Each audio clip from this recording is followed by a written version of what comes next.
The baileys of Dol Guldur are highly fortified, nearly impenetrable, and the finest of the enemy's soldiers defend within. Before the rest of the fortress can be assaulted, these must be taken.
morning, YouTube, and happy Monday. And for those of you that might have been at last night's stream, sorry about the sudden cutoff. Unfortunately, I can't control when the electricity decides to go out, and it went out last night. So that was the whole thing. But it is Monday morning, and y'all voted. Y'all chose to have a weekly Bullethell stream. So we're doing that. Last week we played the game Paul X Pet, which is a lot of fun. We will get back to that.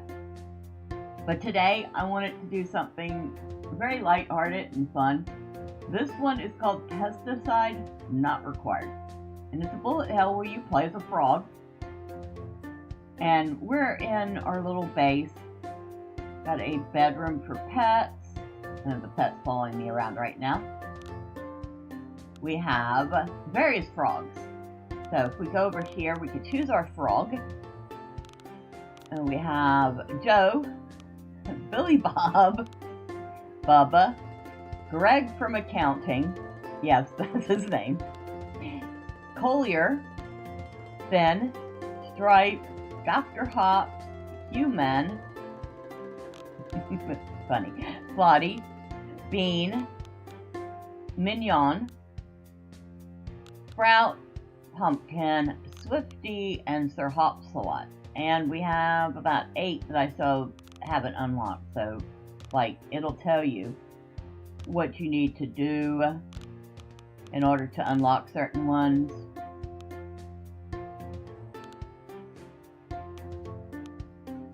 Let's see.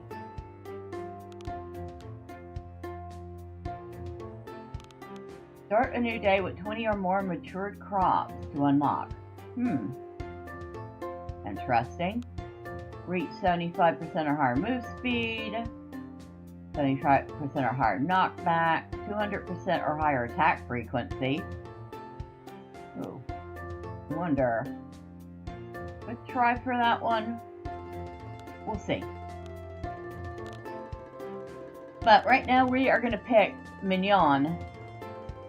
So he gains one of each pet at the very start. He has a 100% chance to gain an additional pet whenever recruiting one. But his downsides are a decrease of planting speed of 150%, 150% decrease in watering speed, and 40% less damage. So, but we'll finish doing a quick tour of the house or the base. Here we can see all the fish I've caught. I've caught everything but 2. I'm missing 1 under summer, 1 under autumn. We have our pantry here, which is basically our permanent skill boost. We're still working on a couple of things. So like, this one's not full yet. This one's not full yet. If it's gold, it's finished.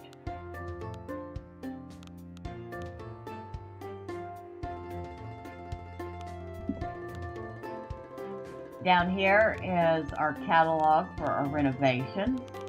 So we can see things that we can buy to decorate.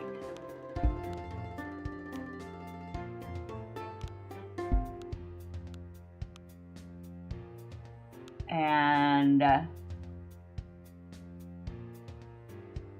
out back, we have our personal garden. And I'm working on decorating this too.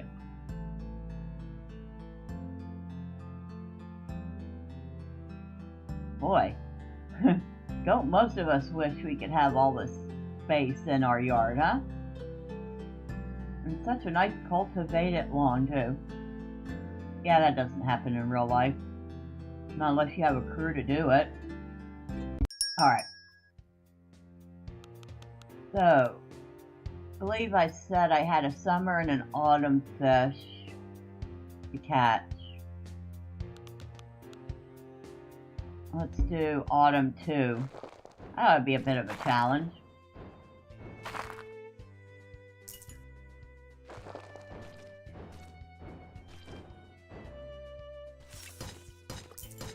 So his main weapon he comes complete with is a mole turret. And basically, moles pop up out of the ground and shoot things.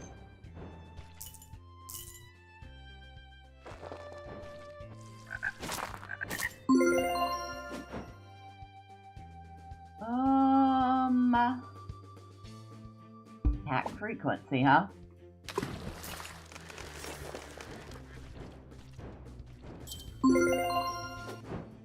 Movement speed. Yeah, I think I'll take some movement speed.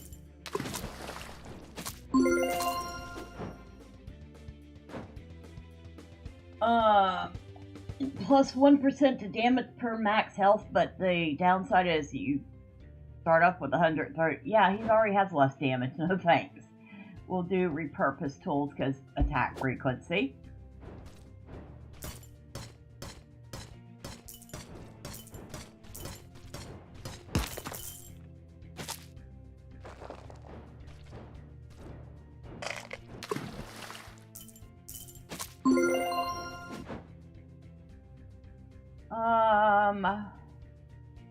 We can go with a little bit less move speed to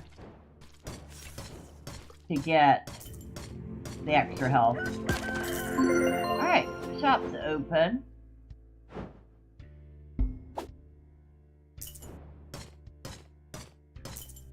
Let me get this.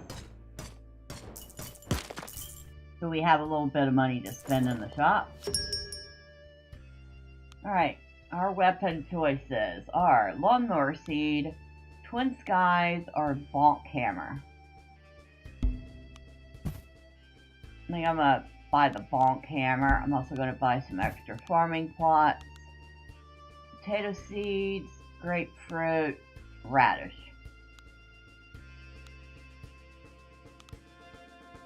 Okay, potato seeds have low growth time. They're very thirsty crops. They have decent XP yield. Grapefruit have a longer grow time. They're not a very thirsty crop. They have a very high XP yield. I'm going to get grapefruit.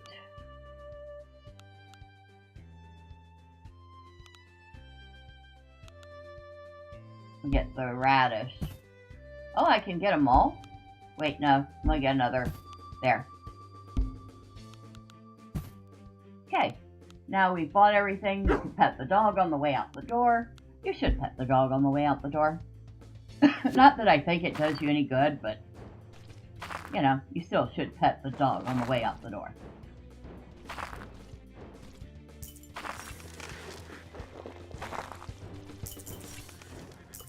I've had this game for quite a while.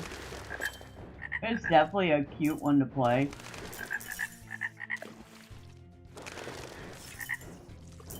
Our Froggo's getting hit a lot.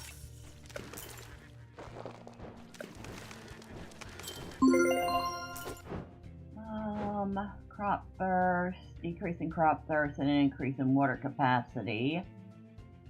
I think we want to go with the tart for the crit damage and the crit chance.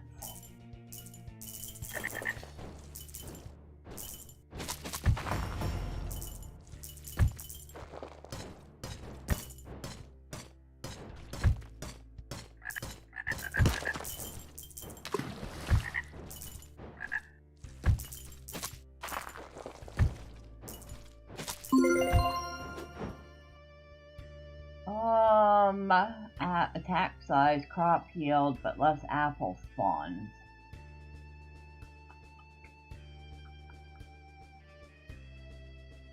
Crit damage, coin gain, crop thirst, water capacity. We'll go with hungry plant.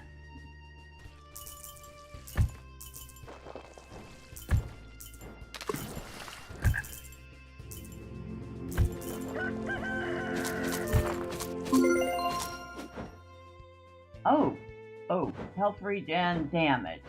Let's go with the health regen. Alright, so we can buy a salamander that waters plants for us. We'll skip that time. Or this time. Mower blade. Tadpole spew stew. That's a mouthful. Weed whacker. Ooh, weed whackers. Let's get those.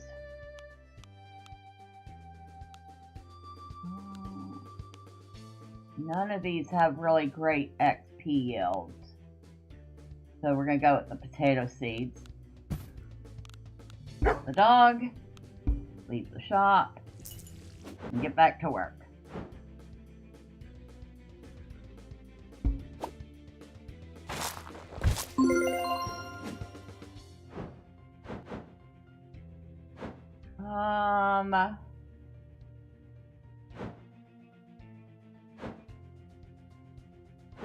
I have to go with the resistances first.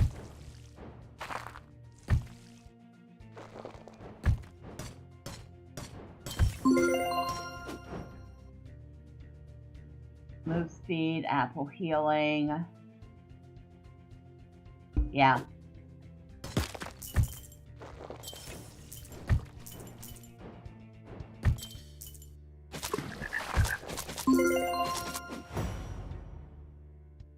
Apple spawns, knockback.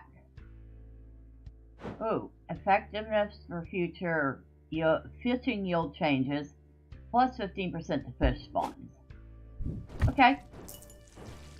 That might give us a chance at getting that fish I'm missing.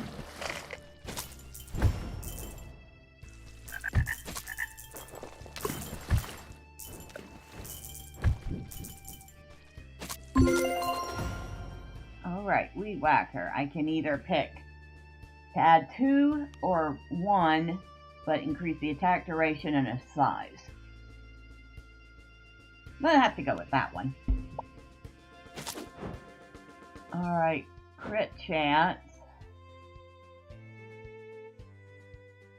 Universal suffering. I get plus 20% to damage, but the enemies also get plus 5% to damage.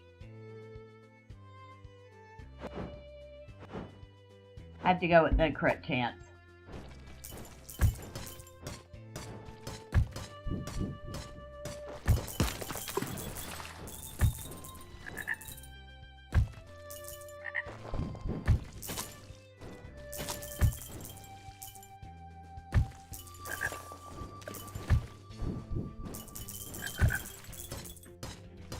Oh, the fishing isn't just to collect fish. You also get experience from catching fish. So, there's that. Experience gain and crit chance.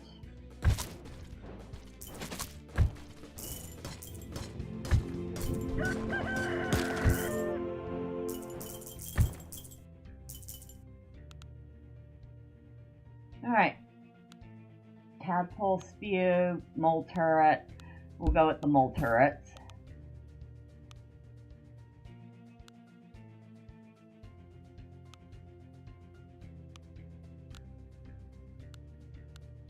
I think I gotta go with the yams. Oh, and I do have enough to get a few pumpkins too. Both of them give good XP.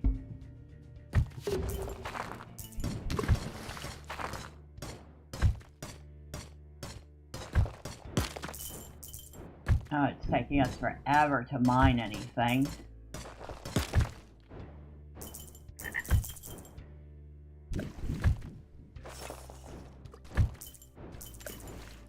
And now we got a big old scorpion on our butt. We'll get some move speed. Alright, 2 to piercing are plus 20% damage and attack duration. I'm gonna go with that.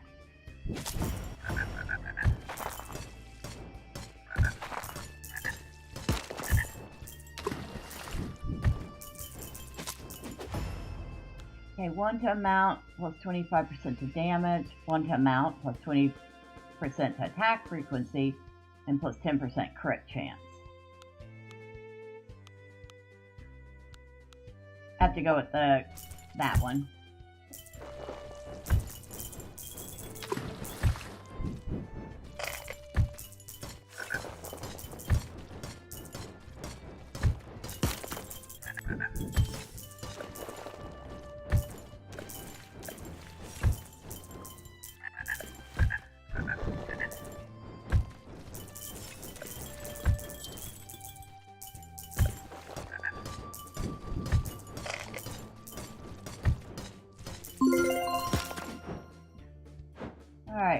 Max health. But let's move. Yeah, I gotta go with the max health.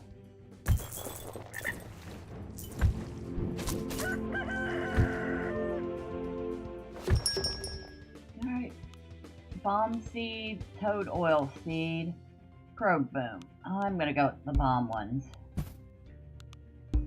Oh. Okay. Buy some more land.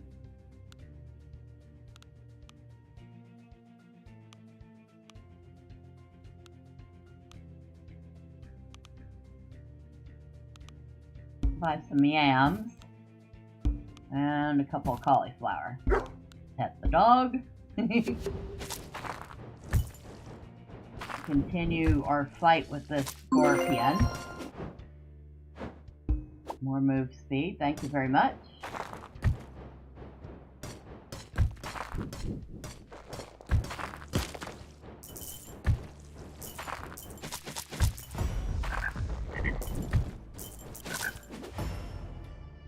Alright, damage and knockback, attack size and damage.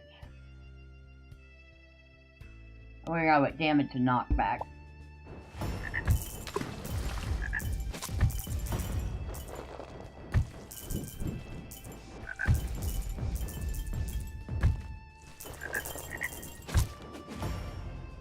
Okay, 4 to amount and a big damage. 2, attack size and frequency. But we'll go with the 2.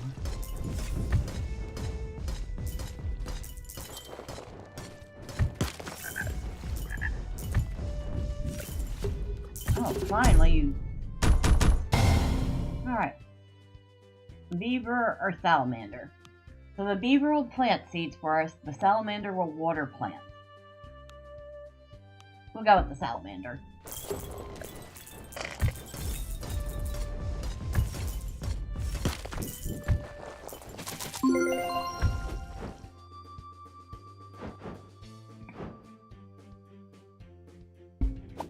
We'll go with some knockback.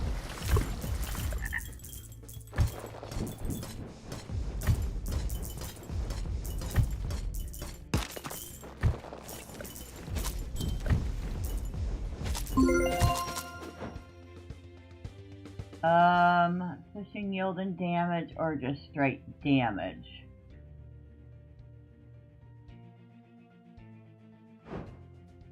We'll go with the fishing yield and damage.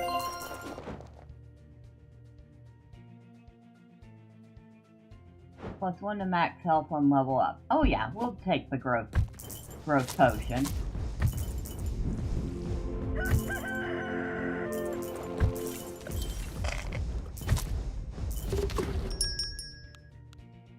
We can buy a salamander. Sure, we'll buy the salamander.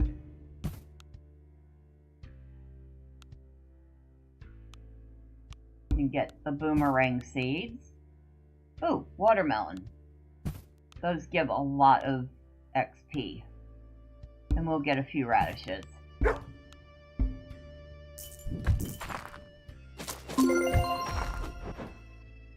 Max health and no speed. Sure.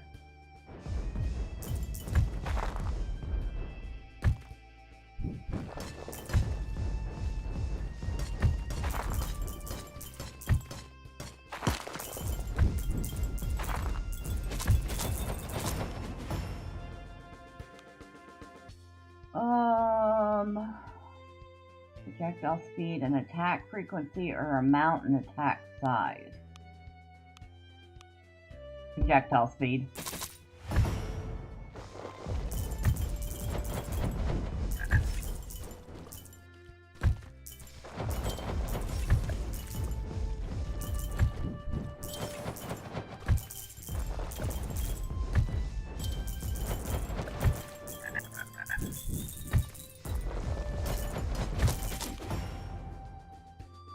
Crit chance, crit damage and damage, attack frequency, damage, and knockback. We'll go with the attack frequency.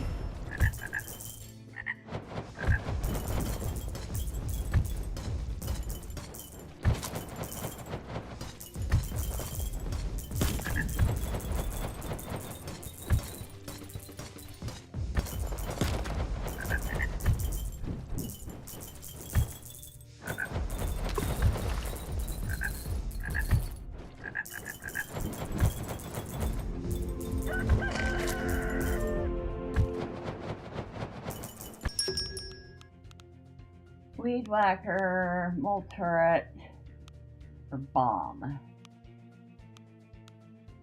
We get some of the weed whacker and some of the mole turret. Another plot of land. And pumpkin seeds. Pet the dog. Always pet the dog. Dogs deserve to be pet.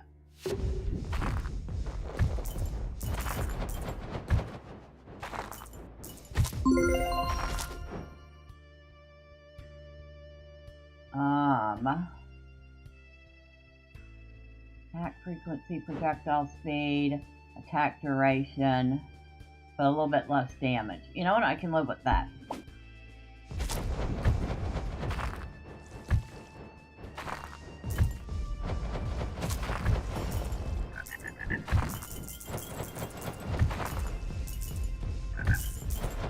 Ah! Finally got that one. Plant or water? We're gonna go with the beaver this time. We've gotten several watering pets, but not very many that do the planting for us.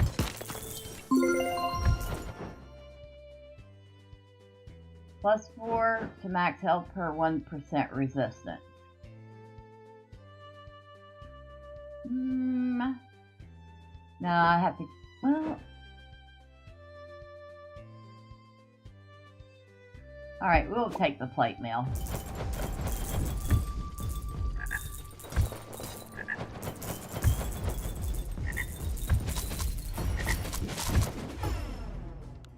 Knockback, attack frequency and damage, or damage and crit.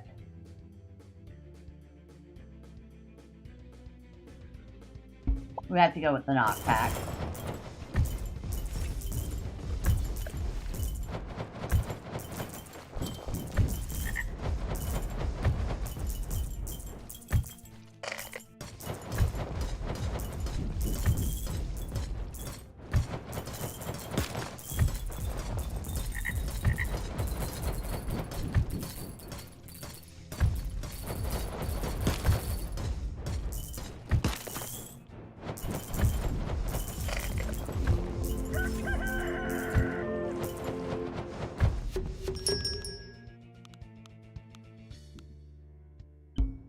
Oh, boomerang seeds, I'll take those. Wheat, potato, oh yeah, pumpkin. And then take a couple potatoes.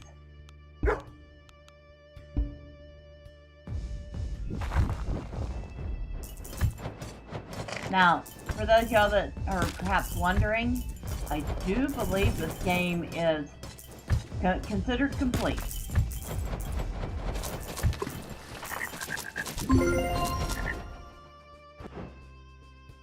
Ooh,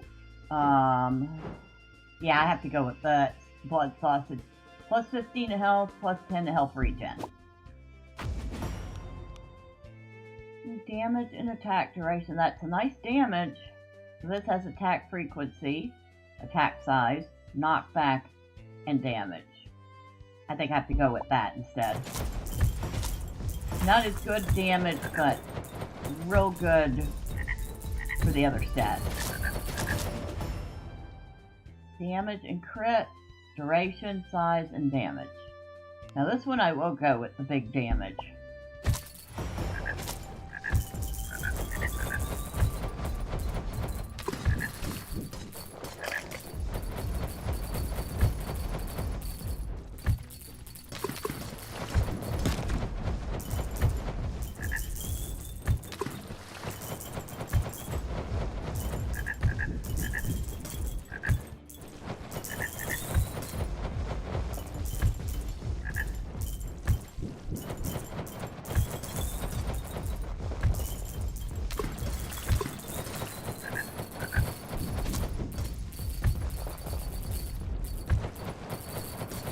Loads and loads and loads and loads of mosquitoes.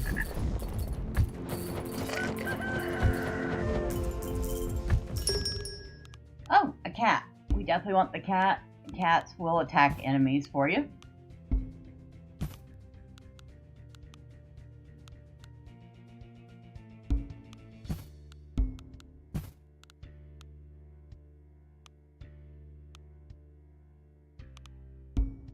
We'll go with more pumpkin seeds.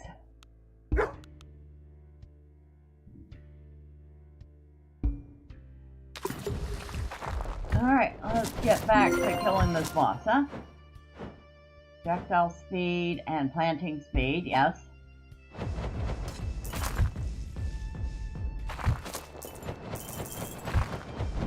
I love how you're just sitting there fighting right on your field and the pets are like, okay, whatever.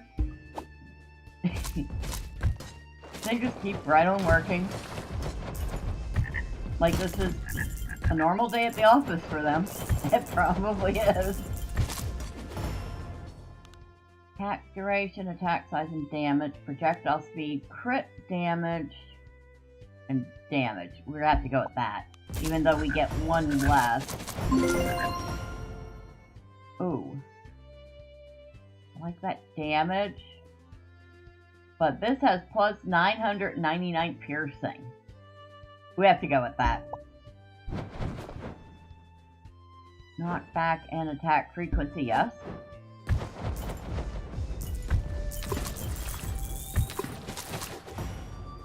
Knockback, attack size, attack frequency, damage, or straight damage, attack duration, and +1. We'll go with that one.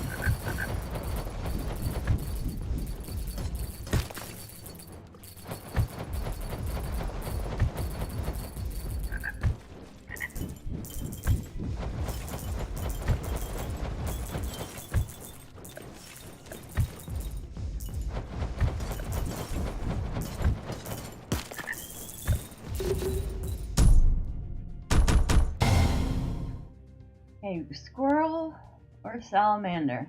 The squirrel applies fast grow to crops, making them grow 30% faster. We'll go with the squirrel.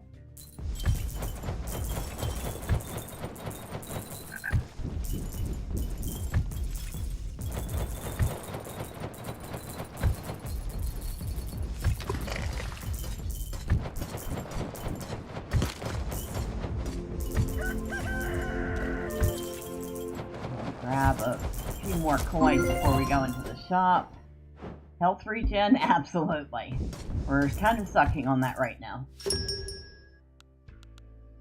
We'll go with the bonk hammer, a weed whacker, and we still have enough money for a few bombs. Good. Oh, raspberry. I will max out. And I'll grab a bunch of potatoes, and it looks like I even have enough for one wheat seed. Pet the dog. Always pet the dog.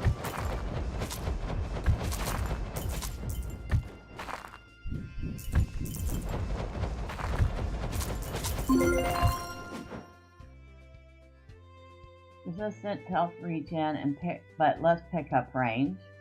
More projectile speed. Move speed, apple healing, but less increasing crop thirst. Ooh, projectile speed. I have to go with the dagger. Attack frequency and damage. Attack size and damage. Let's go with the attack size.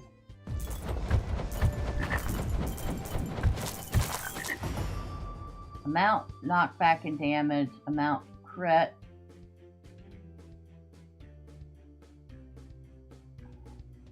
I'm gonna have to go with the crits.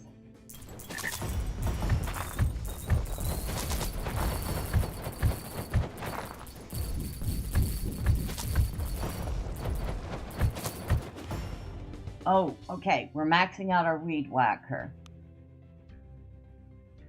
Projectile speed, attack duration, attack frequency, and damage, or damage and crit.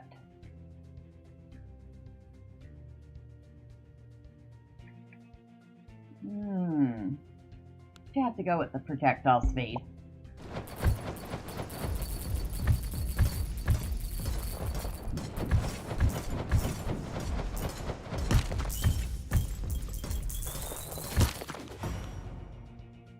Okay, damage, attack frequency, and knockback, or attack size, crit chance, and crit damage.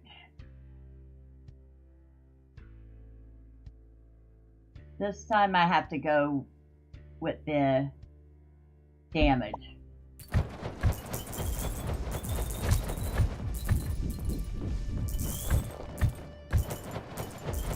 Excuse me, what are you doing? Get out of my crop, you giant ugly beetle. I think you're a beetle. You might be a spider. Either way, you need to get out of my crop.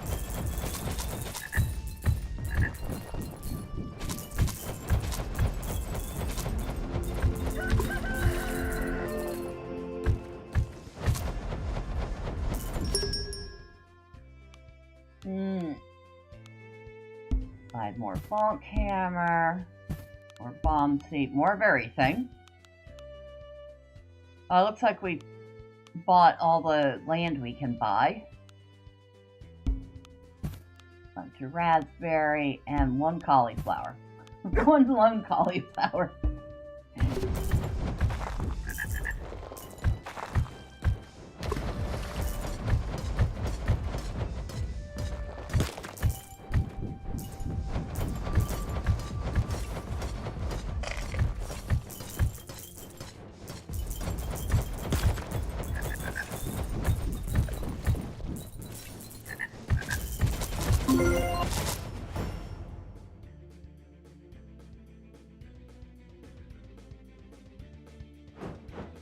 I think we'll go with the attack duration.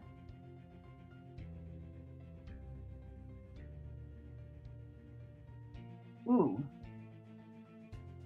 I think I have to go with the big damage on that.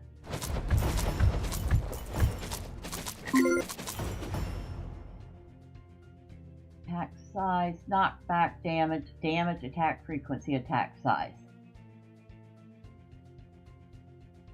I'm going to go with the big damage on that. Attack frequency.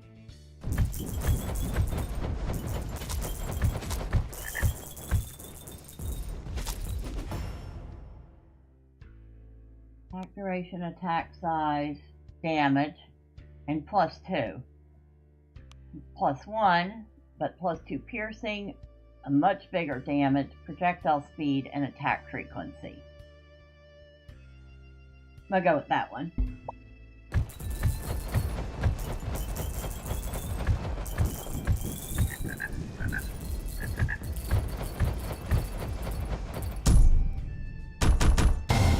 Oh good, another cat.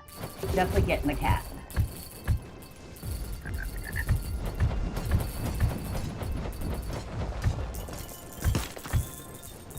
Because this frog needs all the help it can get when it comes to offense.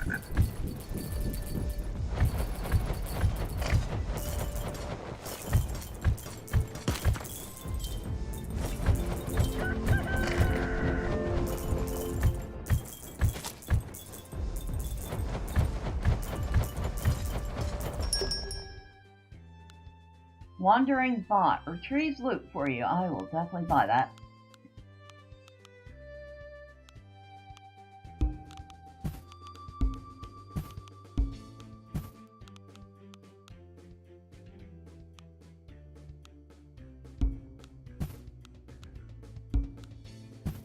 Cauliflower, some potatoes, pet the dog, get the heck out of the shop and get back to work.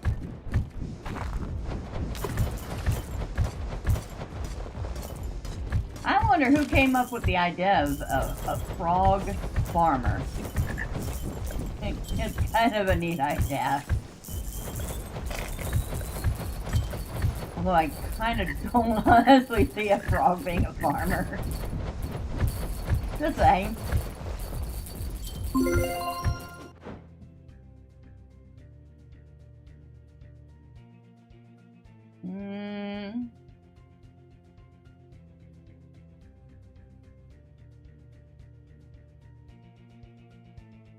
We'll go with the tart again. Although, Lord knows, he doesn't need a smaller attack size than he has.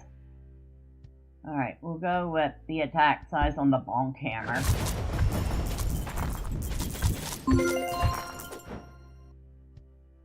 +1 to attack size when an ore is mined. I'll take that. We can use the help there. Damage, crit, and crit.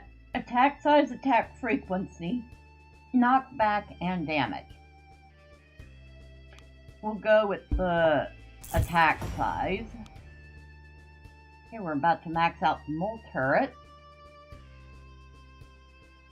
+3 to amount. Ooh, yeah, I'm gonna take that. We get 3 extra mole turrets.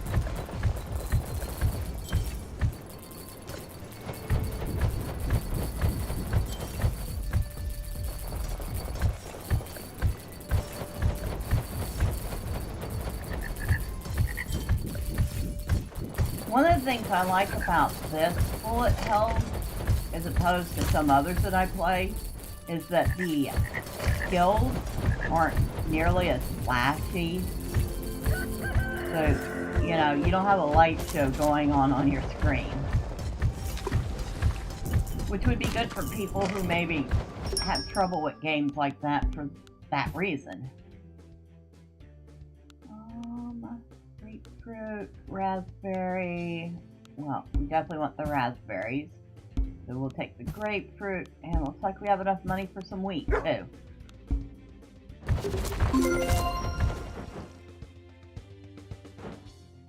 Movement speed, I'll take that.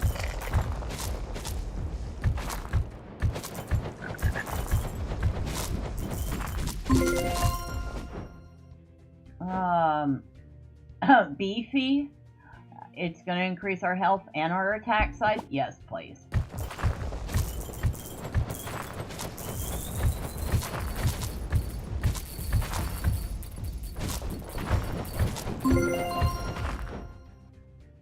Knockback and attack frequency, yes.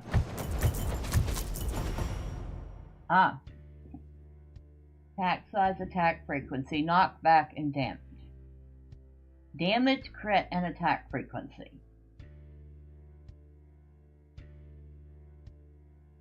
I like that big damage, but this has better attack frequency.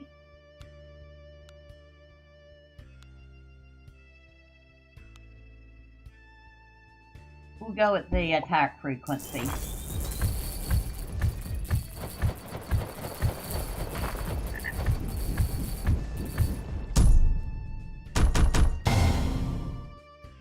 Water or plant?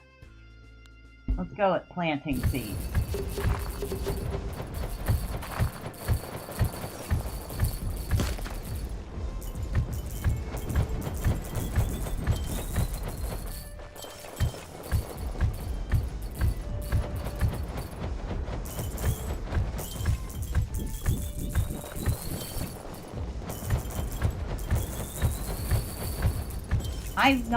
I don't think I have yet caught that fish I'm missing.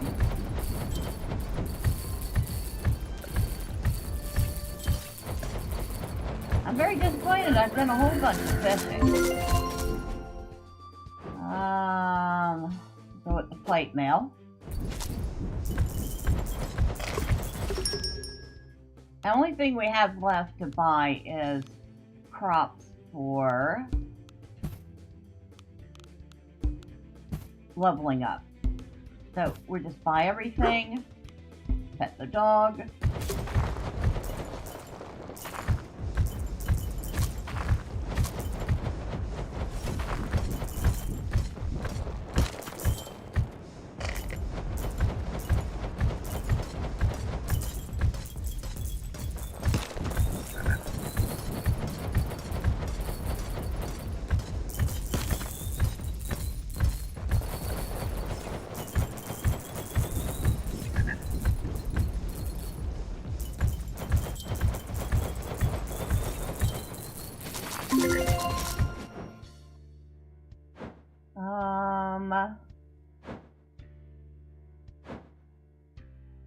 Nothing really good there.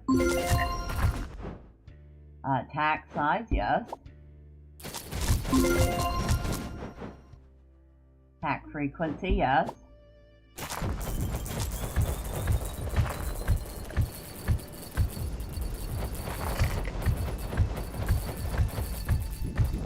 Oh, looks like we have 2 bosses on the field right now. Fun time.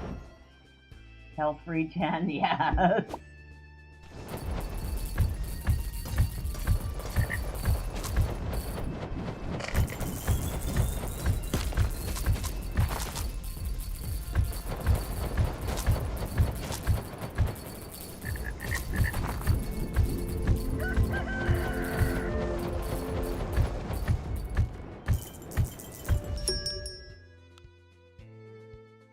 Don't need another salamander.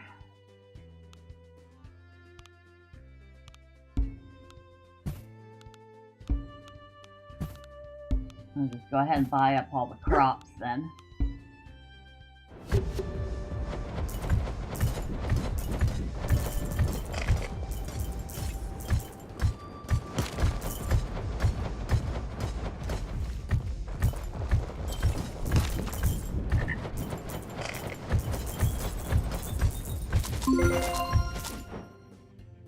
More damage, yes.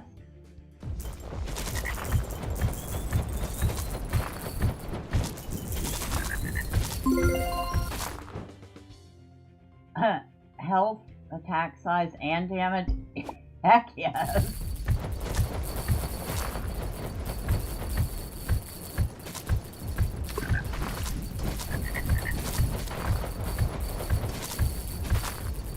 Alright, one of the bosses is down. Alright, we'll go with the raccoon. A little late for the raccoon. It fertilizes crops and increases the crop yield. Could have used that earlier on.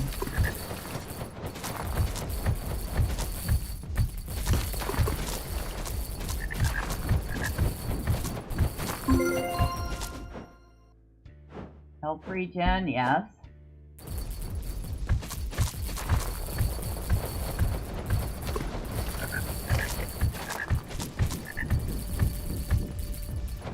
Did you die already? Oh, never mind.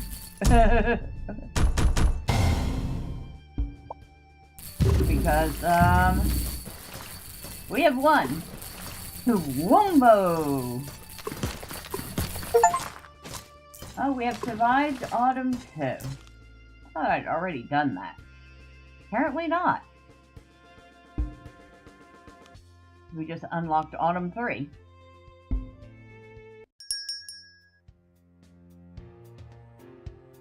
That was a pretty good run.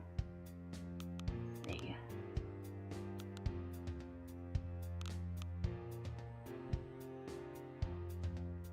Can we increase?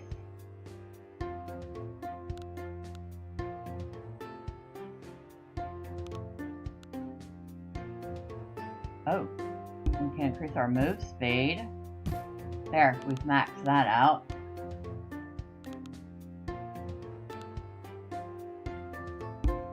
Go ahead and mat up. I can get one of the two for watering range.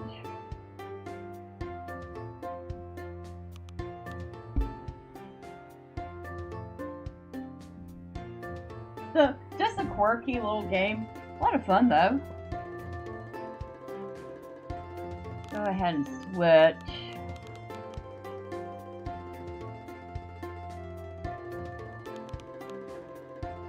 Who do I want?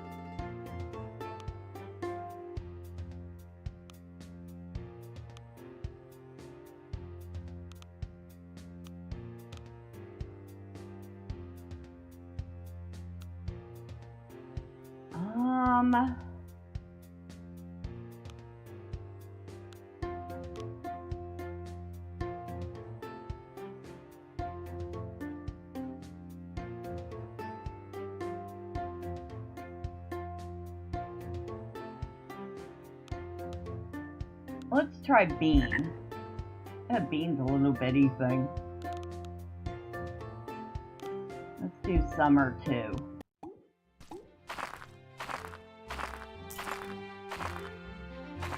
Now Bean doesn't get any pets at the start, so he gets to do all this stuff himself.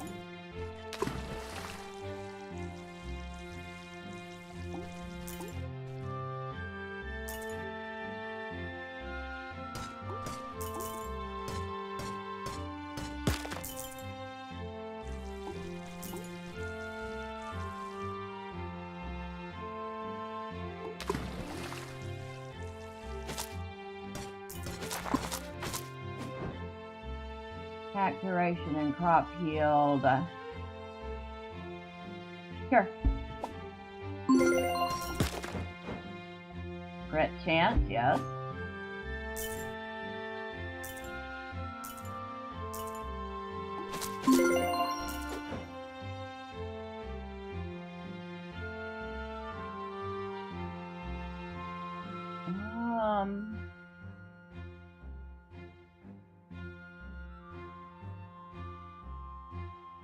We'll go with the blue chili.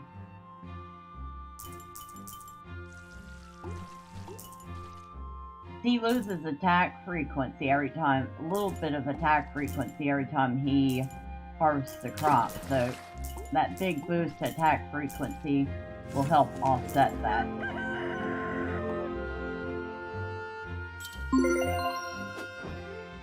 Planting speed and watering speed. Yeah, he'll need that.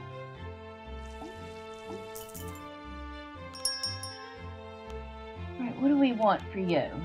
Katana? Fairy dance? Or bombs? Get the fairy dance.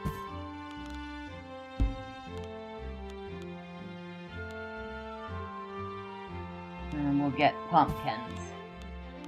And maybe a wheat seed.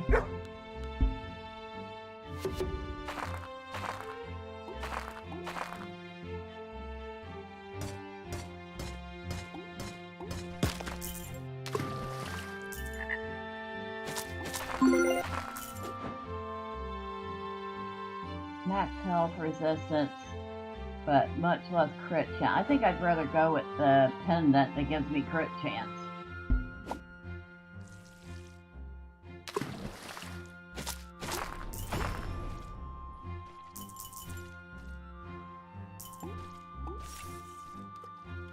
Might as well do a little fishing while we're waiting. He's in the water somewhere. He's such a tiny frog, you can't see him when he goes in the water.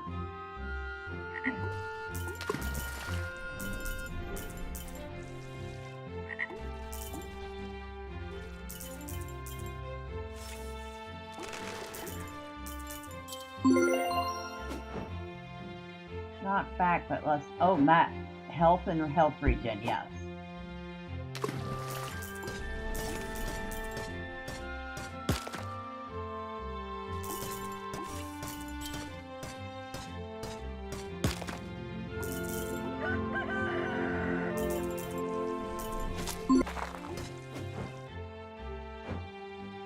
Max health on level up, yeah. I will take that. Beaver will plant seeds. Oh yes, I will buy that. And I will buy some extra land, and that doesn't leave me much. We get the boomerang. We weren't able to get too many seeds that time.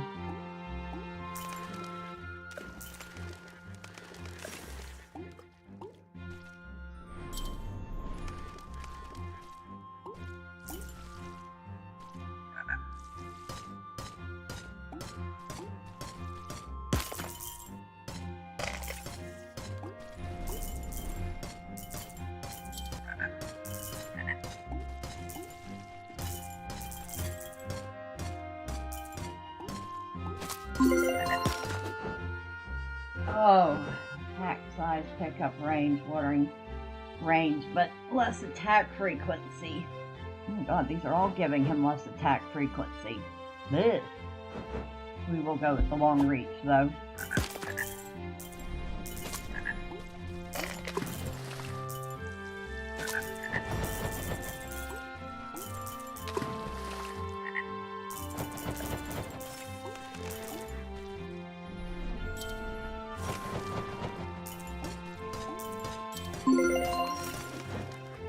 Planting and watering speed. I mean, that's all that gives us, but still.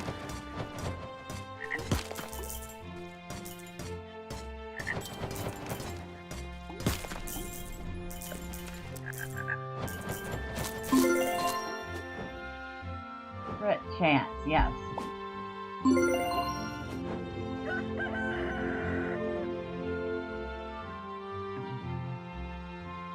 Alright, we'll go with the big knockback. although it decreased our damage a little. Crow Boom, Mole Turret.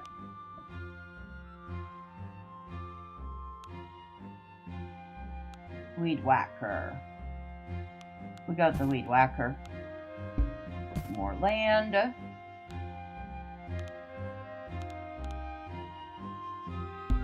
We'll go with the Yam. Oh, we can't even get one pumpkin seed. I'll get it.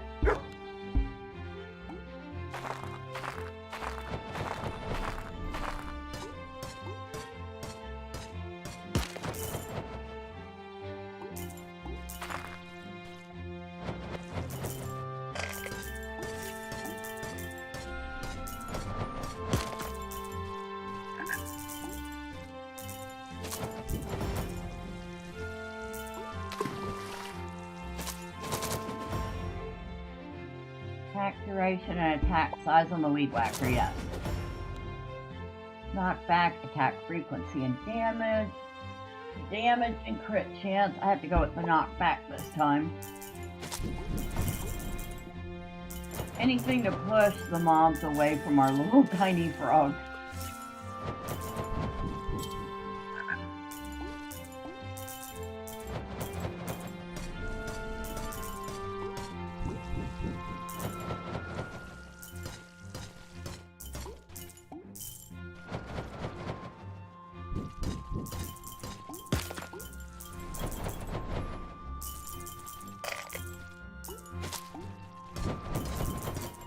Although our little tiny frog is doing frogs everywhere, very proud.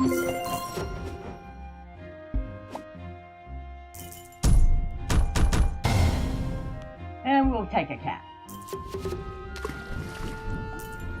Now our little frog has help fighting. Rope boom, pitchforks, or lawnmower seeds.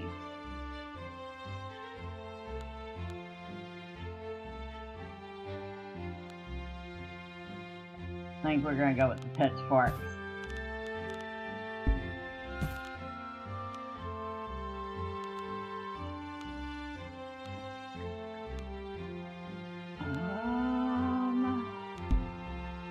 We'll go with the yams. Oh, and we can get some pumpkins too.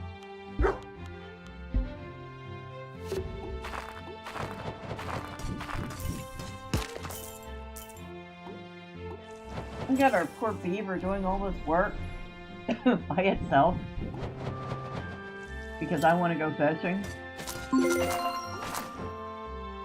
Shame on me. Knockback and attack frequency. I will go with that.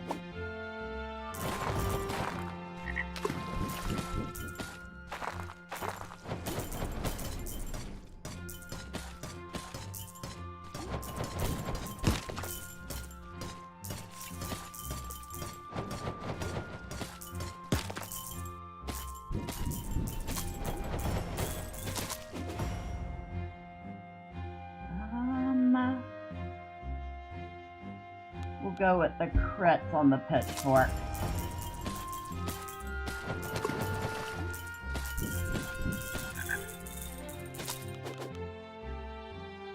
Attack size, not back and damage, or damage and attack frequency.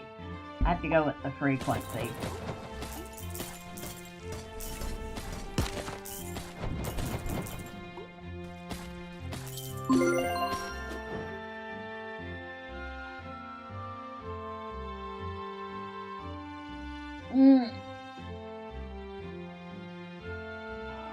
Plant speed and water speed. I mean, we can finish this off. We might as well finish that off.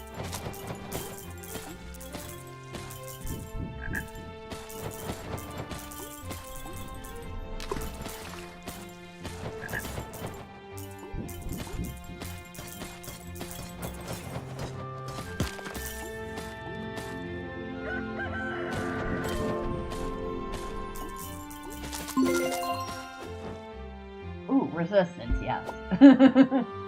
I mean, just, yes. Another beaver to plant things for us, sure. I was hoping for somebody to water, but that didn't happen. Oh, bouncy ball seeds, yes. grapefruit, pumpkin, radish. Grapefruit and pumpkin are about neck and neck on XP gain. Grapefruit takes a lot less water, but looks like we can get a few of each.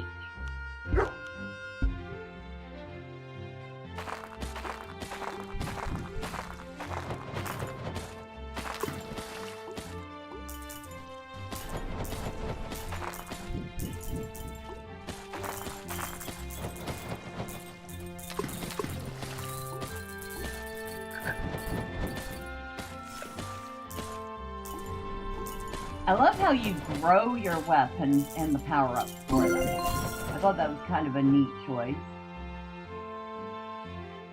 Enemy loot yield, but we also get increased enemy health. Ooh, 50% effectiveness to future projectile speed changes. Yes. We lose a little gold gain, but that's a good trade-off.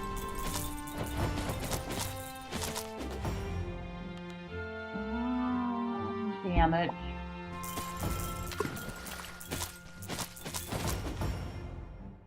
Amount, projectile speed, attack duration, and damage, or crit chance, crit damage, and damage. I have to go with the projectile speed there. Attack size, yes.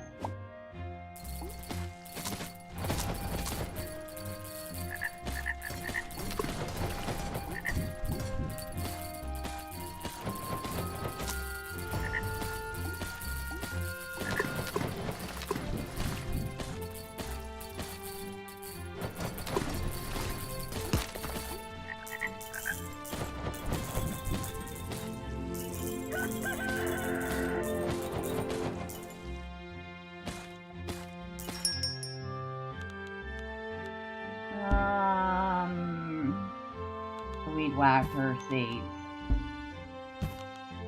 Wheat, pumpkin, yam.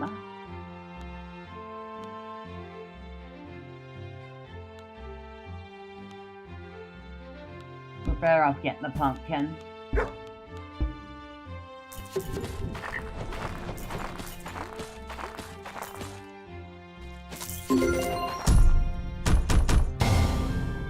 Ooh, wandering bot. Crits, but less damage.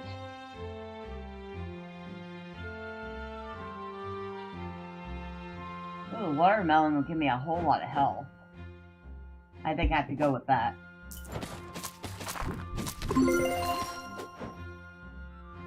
Mining speed, mining yield, projectile speed.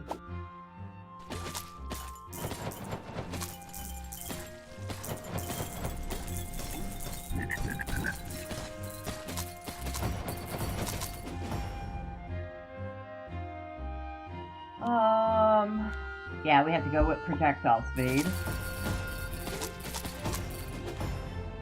Knockback, attack size, attack frequency, and damage, or damage and attack duration.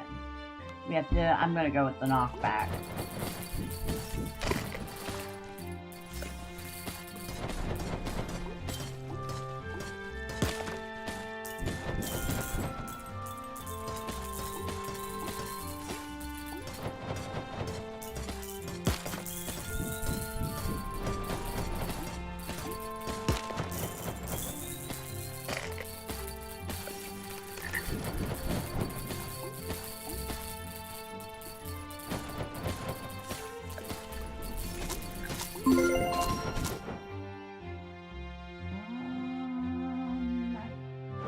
I have to go with the damage.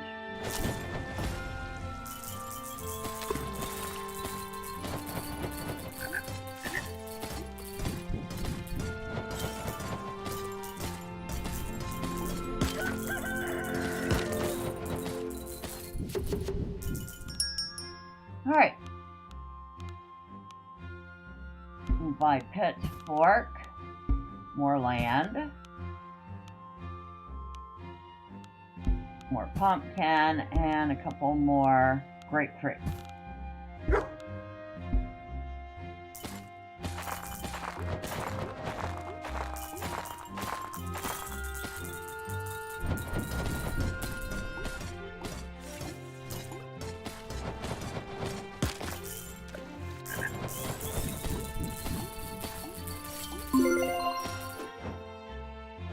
resistances, yes.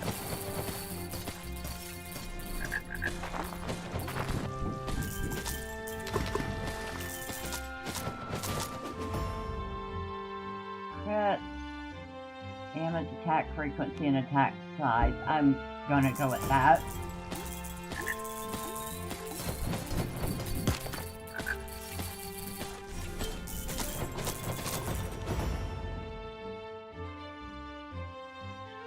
Yeah, more attack frequency.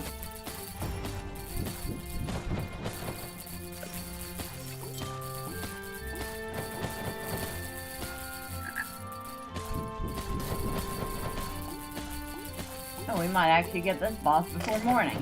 We did! What do you know?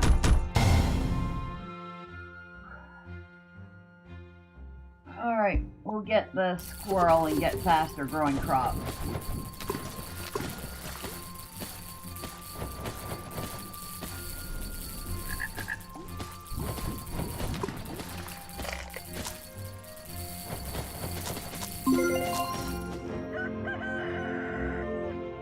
Up range and knockback? Yes.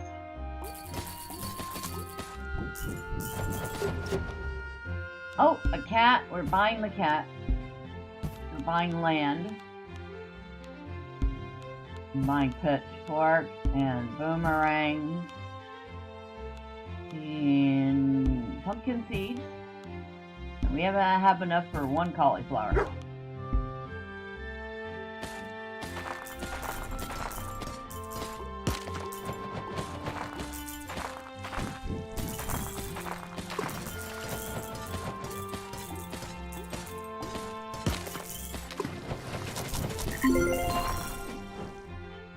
Max size, yes.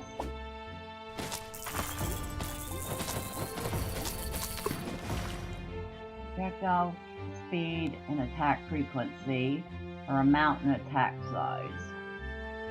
Projectile speed.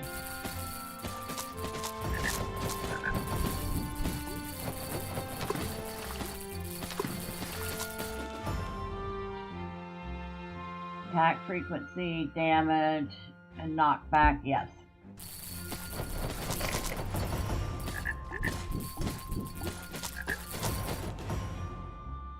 Ooh. Ooh, 4 of them? 4 more pitchforks with attack frequency, absolutely. Somewhere in this water is a frog.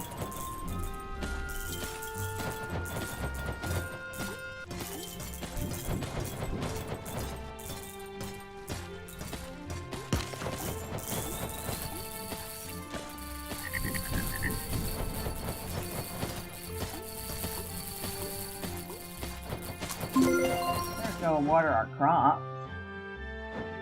Crit chance, yes.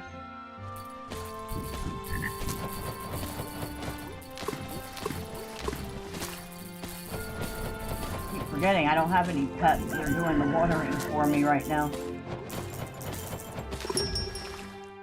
And no pets in the shop. Alright, we'll get the fairy dance seeds. Pumpkin seeds. Cauliflower seeds, which we actually had enough for a few of.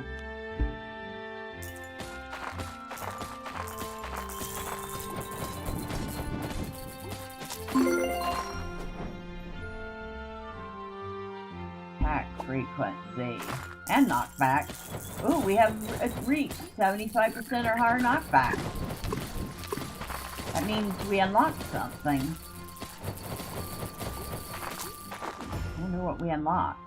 Attack frequency and projectile speed for fairy dance, yes. Oh. Damage and crit damage, crit chance, attack frequency and knockback, yes.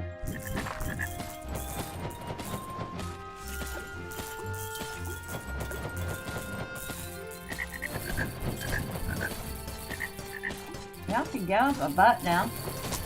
Nice.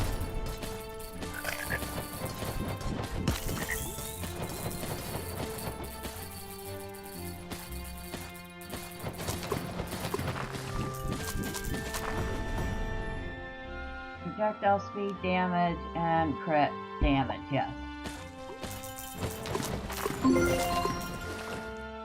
Attack duration.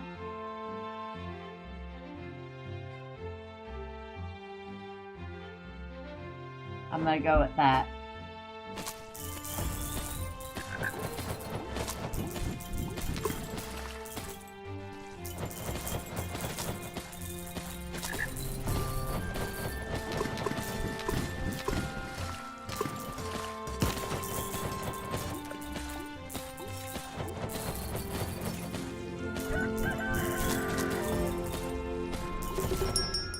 No pets. I was hoping for pets. Particularly something that will water the crops for me. Oh, we'll get a bunch of grapefruit. And...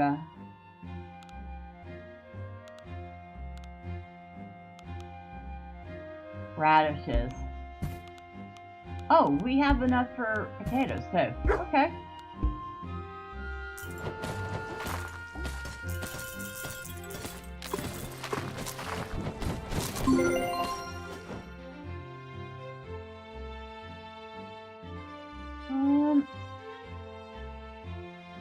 I guess we'll go...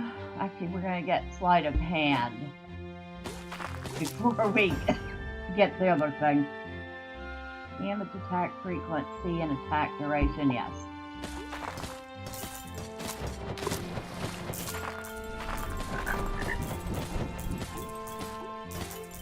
Get off the butt, get off the butt, get off my butt. Thank you.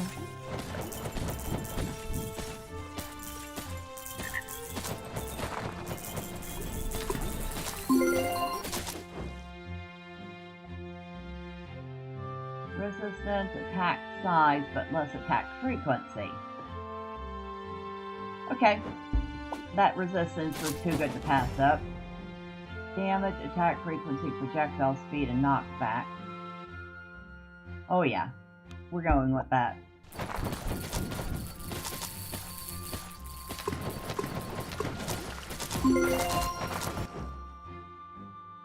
Attack size and water capacity or move speed. Oh, both of them are good choices. We're gonna go with the attack size. Now, okay. Duration, crit, damage, knockback, and damage. Damage, crit, chance, attack size, and projectile speed. That's what we're going for right there.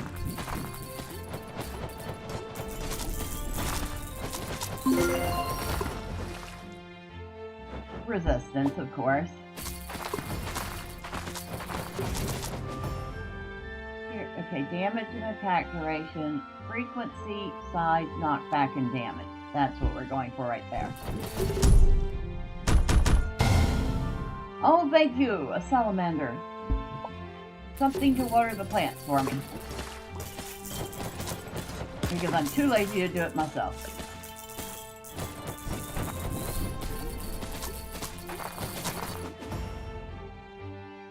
Damage, projectile speed, attack frequency, and knock... Oh, yeah. And +4 to bouncy balls. Gotta do that.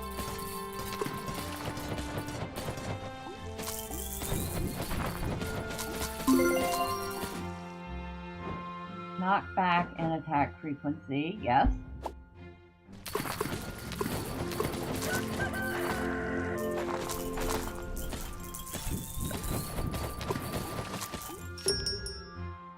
Oh, and another salamander. Yes, we're buying that. Oh, good morning, Wolf. You say you're glad to see I got power back? Yeah, it came on about 2.5 hours after it shut off. No clue why that happened, but that was the whole thing. Sorry, I mean, I'd say sorry didn't disappeared so quickly, but I didn't have any control over that one. And how are you this morning?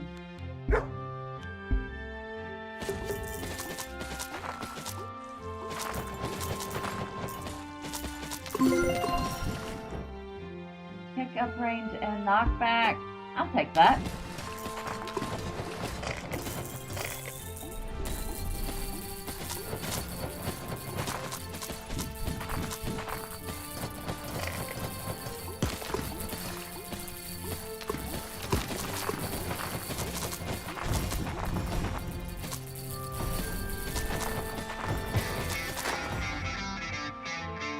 tired? You have physio soon? Okay. Well, hopefully watching a frog kill a bunch of bugs while it farms will be something to cheer you up before that.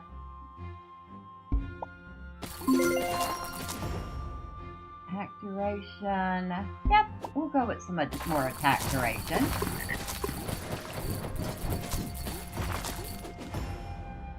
I'll be lurking while I get ready.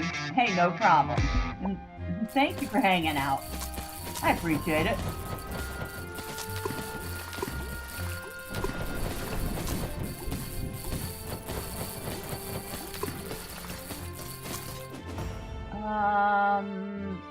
Attack duration, attack size, and damage. Yep, we gotta go with that.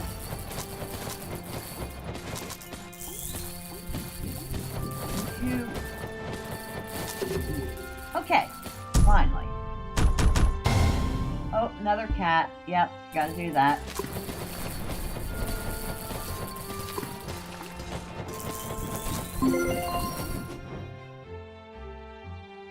More damage, yes.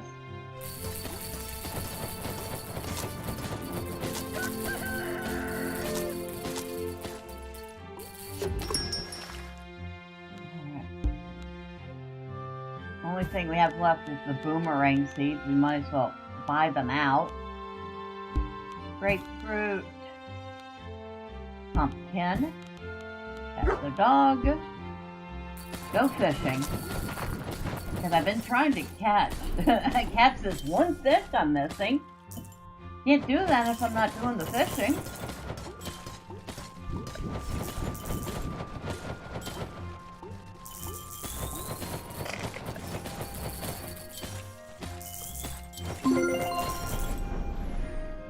Pickup range, knockback. Ooh. We'll get the tackle box. I mean, probably a little late for it, but it does increase our fishing yield, so yay.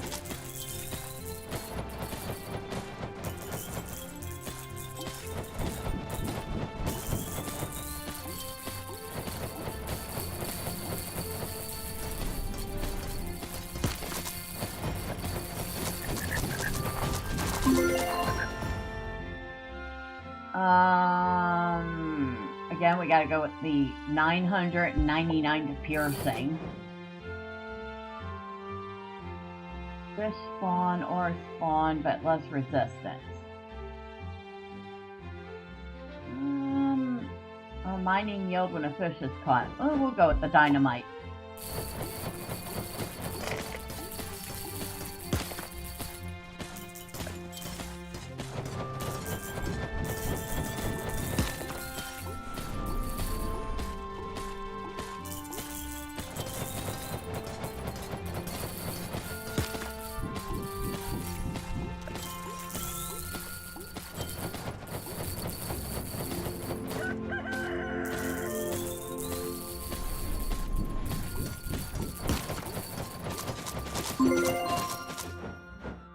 Attack size, absolutely.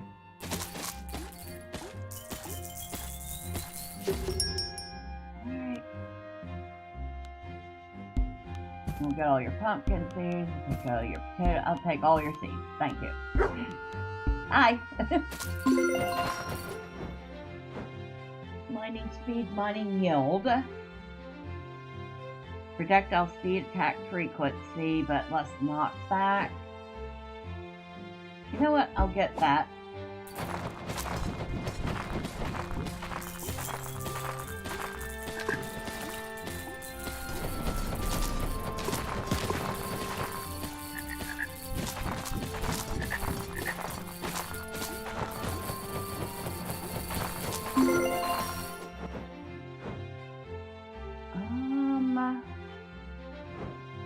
Attack size and water capacity, sure.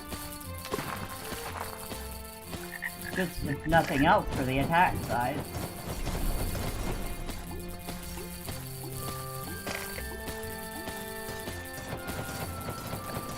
Good thing I picked up some resistances. I've been getting hit an awful lot.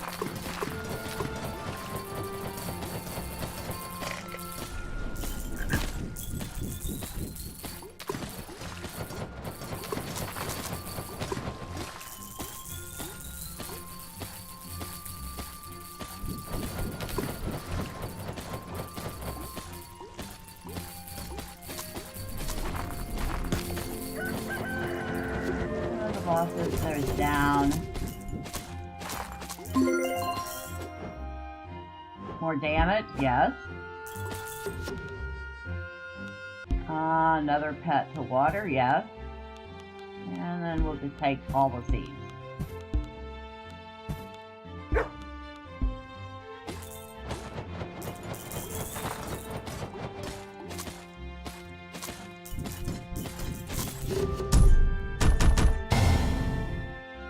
Wandering bot.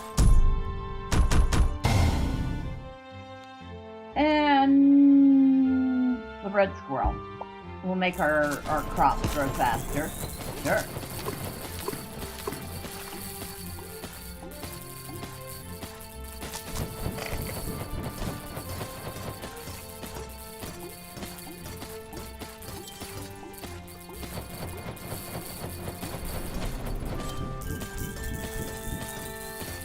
We have like 3 cats fighting with us now, which is always awesome.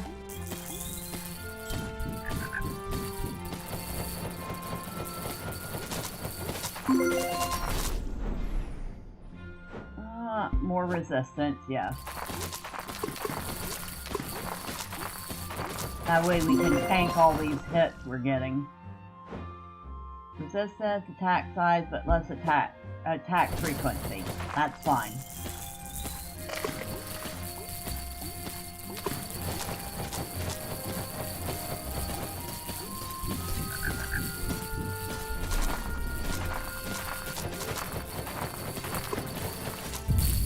There we go. And we went Woombo.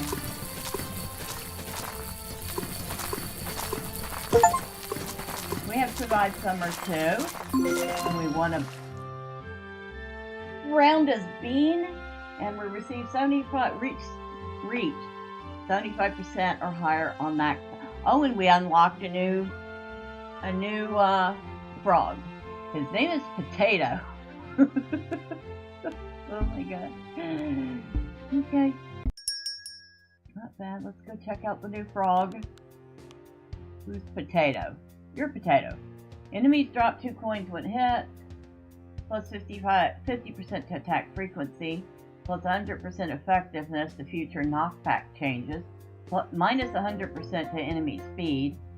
Minus 9,999% damage. Holy. Minus 100% effectiveness to future. How the heck does that even work? Oh, we gotta try this one. Hold on. Is that Potato? I think that's Potato. We gotta figure out how that works.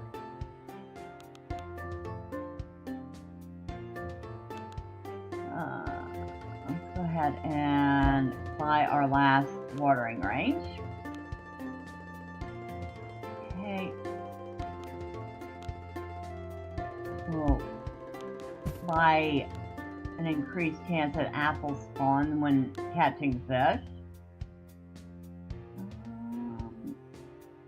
15% less crop thirst, we'll buy that. Alright. Anything else I can buy? No. Alright. Let's go see how this works, shall we? We'll do...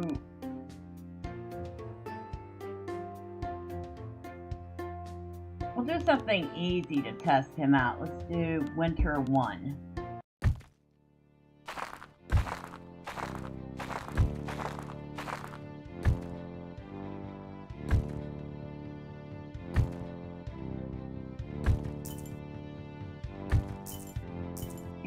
Do damage, or maybe the hammer does the damage, I don't know. Attack frequency, sure.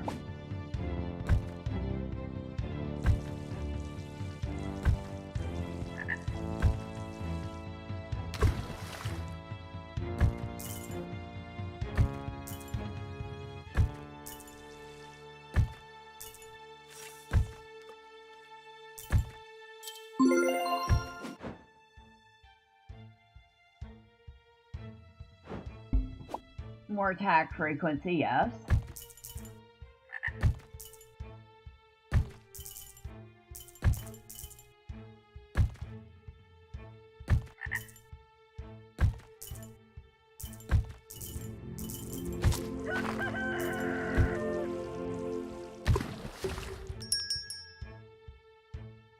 I feel like we're going to need weapons that really...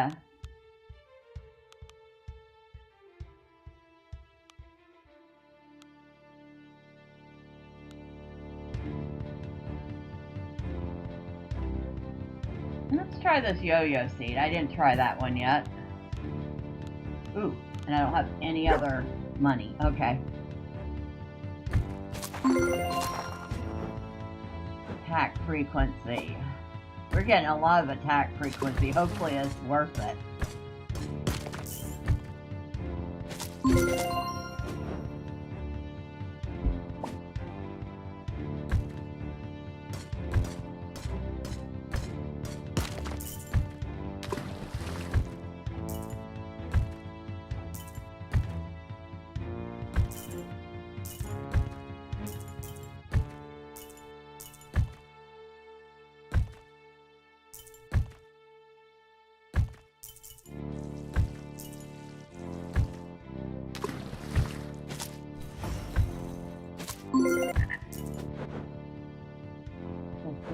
Attack size, yeah.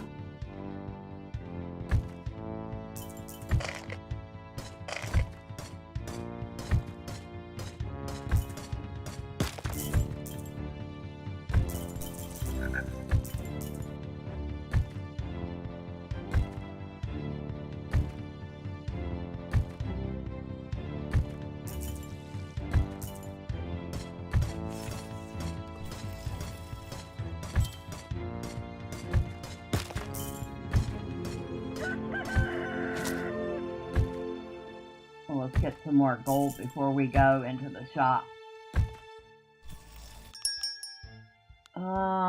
Cat. Yeah, we have to buy a cat.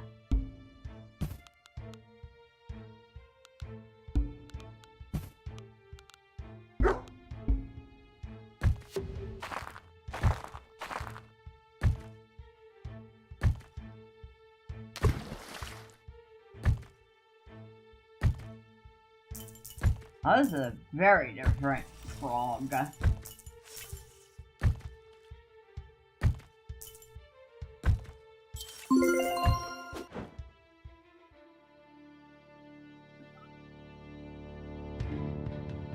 We'll go with the experience gain, even though we'll lose a little bit of coin gain.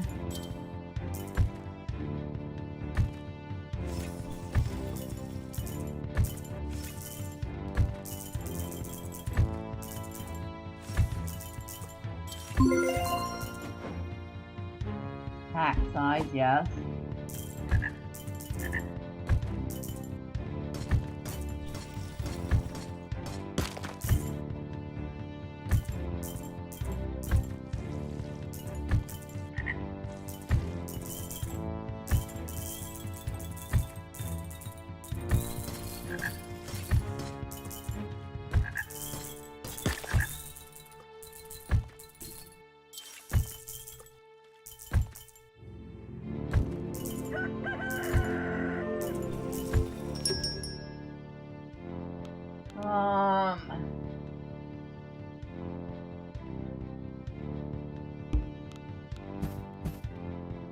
The 3 bouncy balls.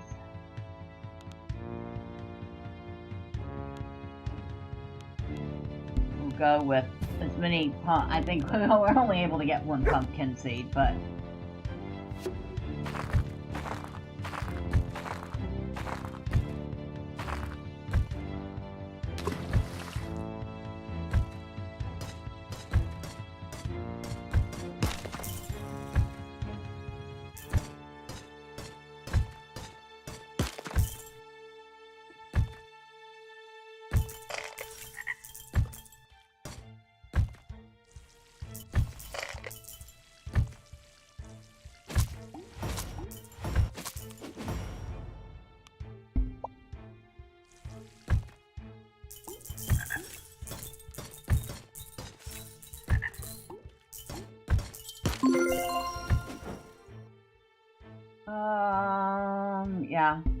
That's our final attack frequency. Well, I don't know how much it's helping. Holy smokes. I'm not sure I'm liking this frog. Projectile speed and planting speed, yes.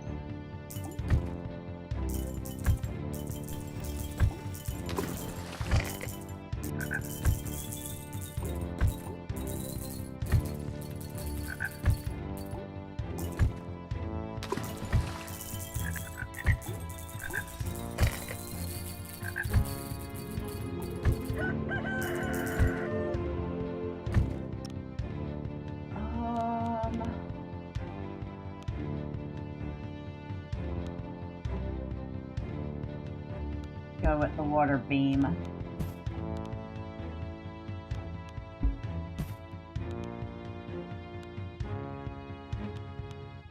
We'll go with a bunch of radish seeds.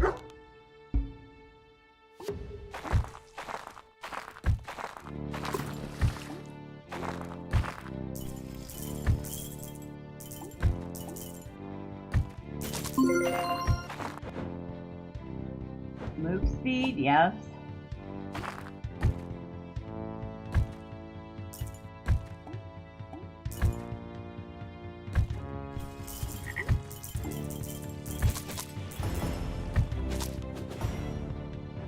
Attack size and damage, attack frequency and damage. We'll go with the frequency.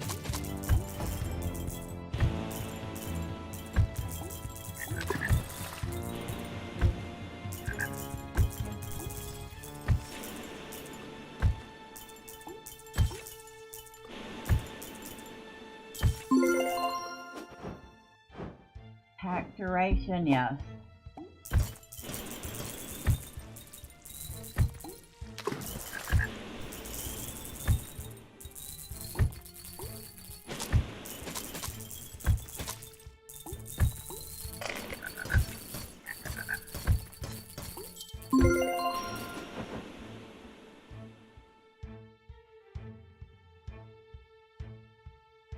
Attack size.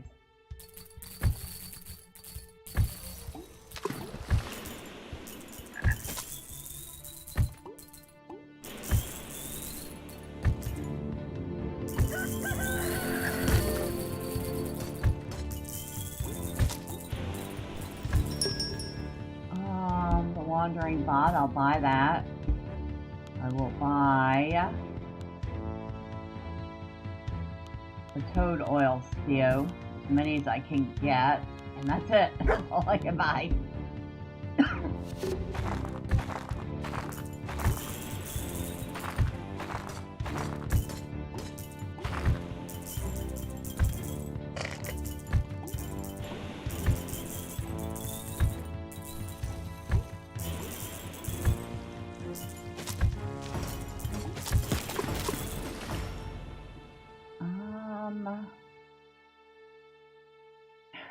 Attack duration.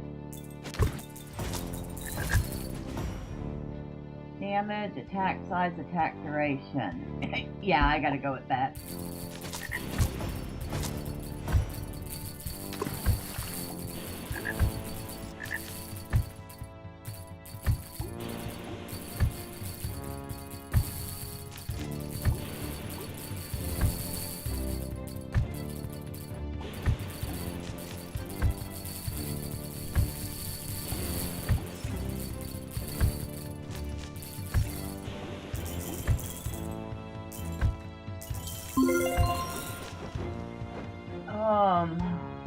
Projectile speed and planting speed, absolutely. Don't know how much good it's gonna do me, but we're getting it.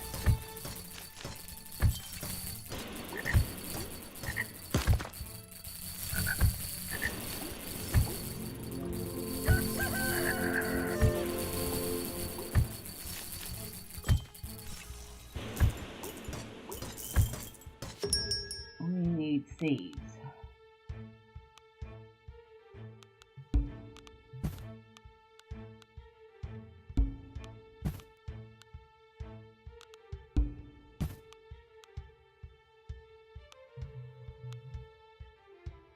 We'll go with the potato seeds.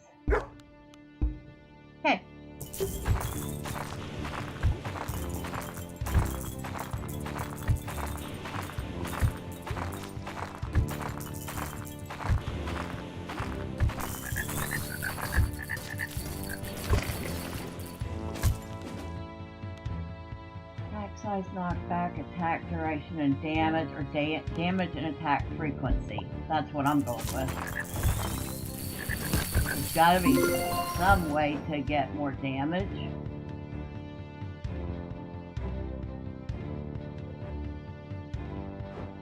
Attack duration.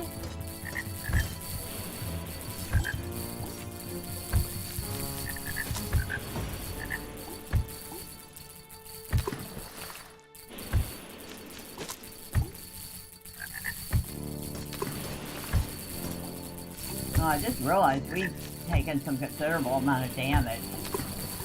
Okay. Maybe I should be a little more careful.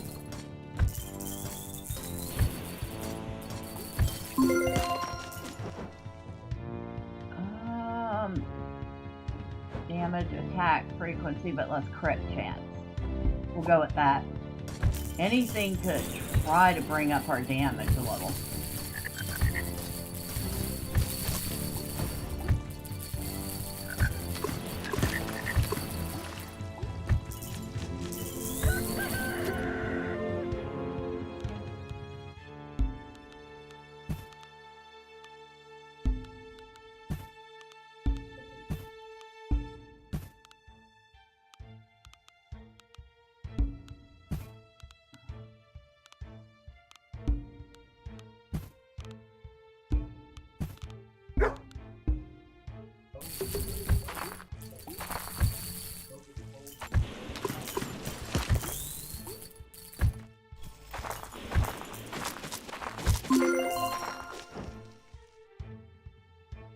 Damage, attack, frequency, but less crit chance. Damage and attack. Okay.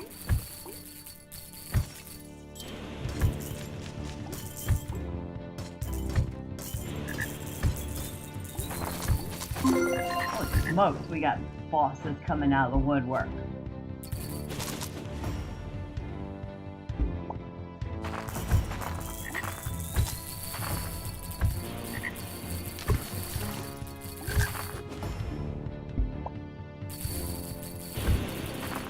Hey, we're actually gonna die.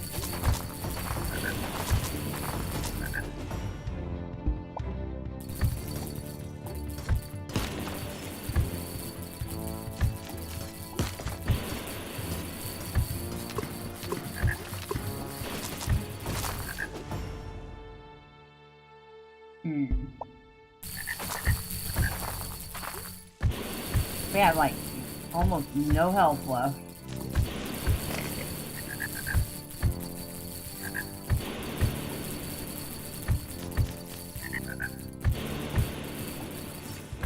Oh, they suck.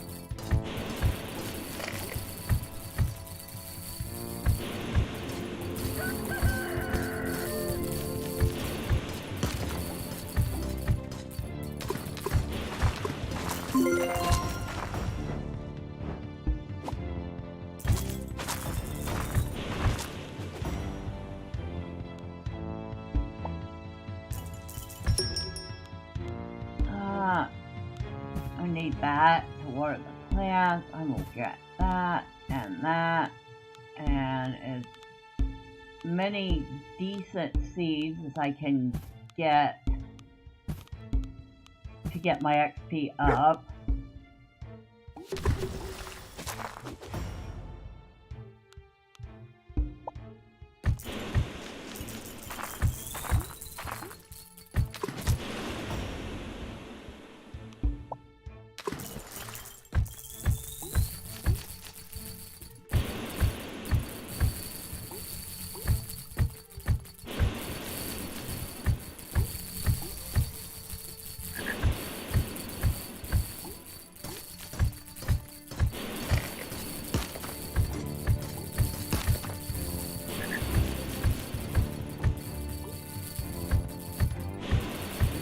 Well, the music for this round is appropriate considering how perilous this round has been so far.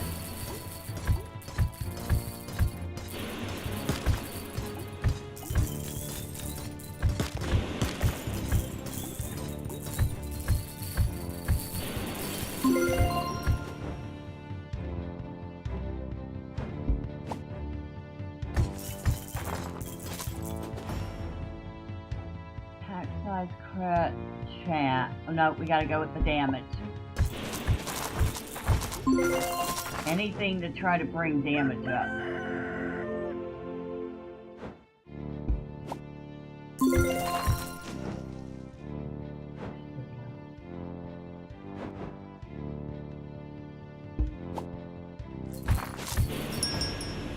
Alright.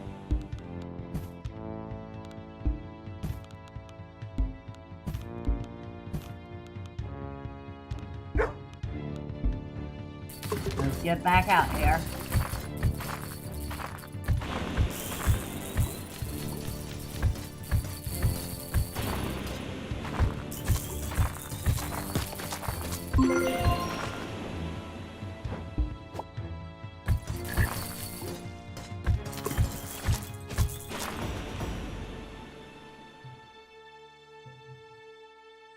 Oh.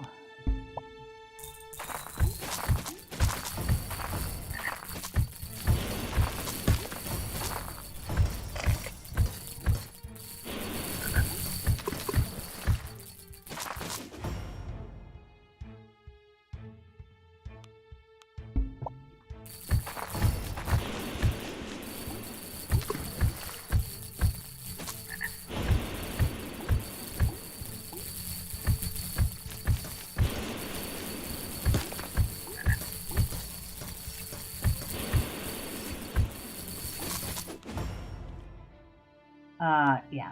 Damn it.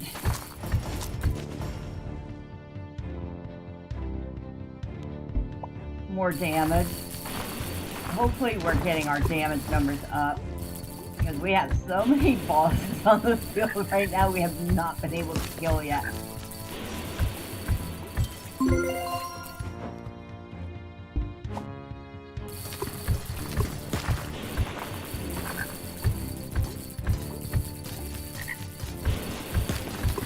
Man, this is the funnest frog I've played so far.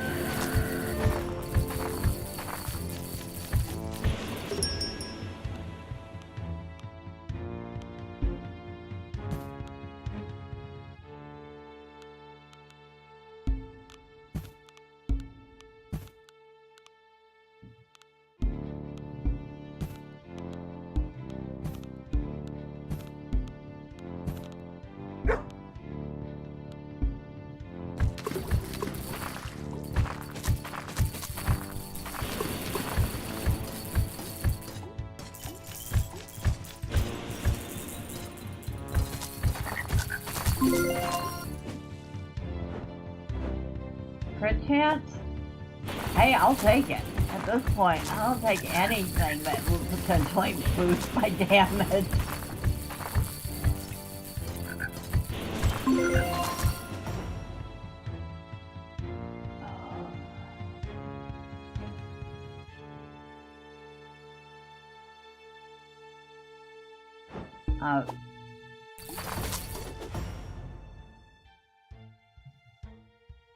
Oh yeah.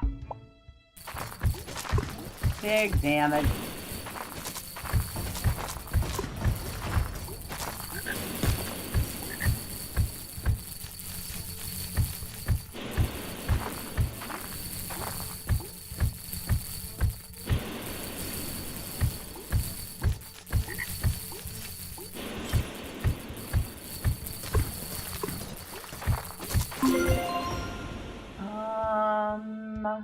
More big damage.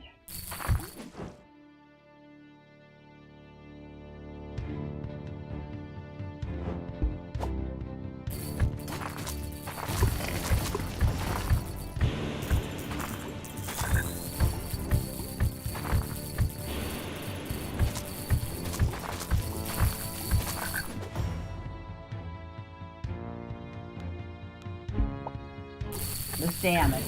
Just damage.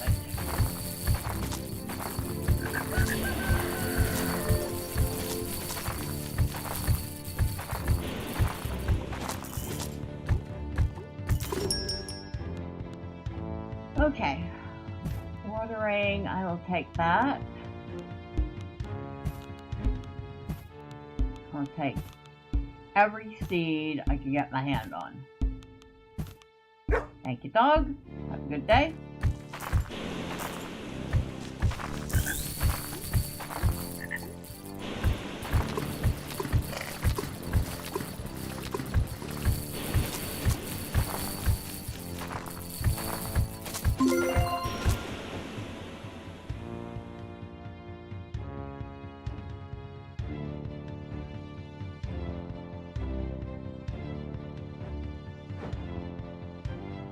Resistant crit chance, but less fishing speed. I'll take it.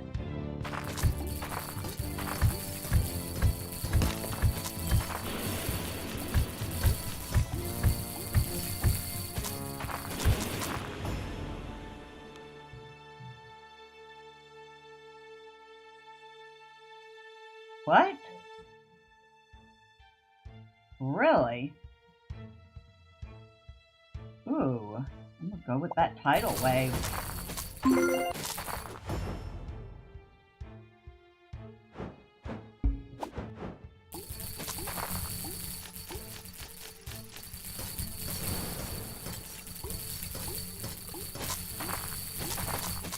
Oh, I did not know we had combos.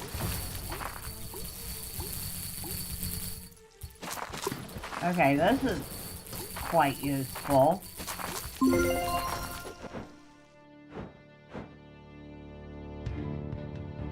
Plus 70% to crit damage, but plus 50% less effectiveness to future crit chance. You know what? I'll take it.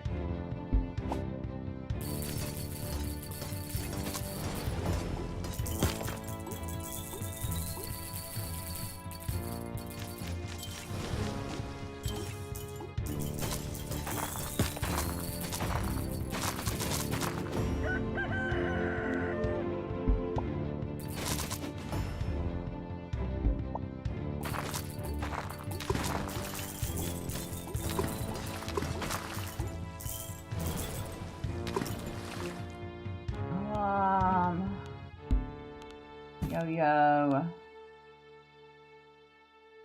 Sure. Hay bale seed? I'll take it. I'm wondering if you even used that one much.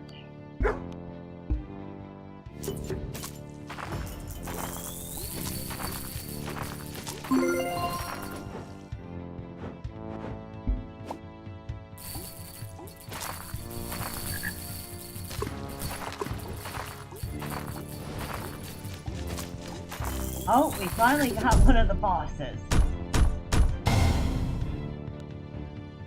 Let's get the crops to grow faster, shall we?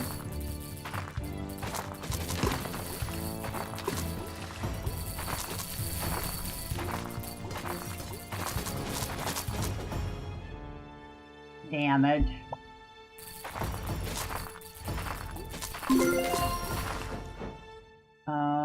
Move speed.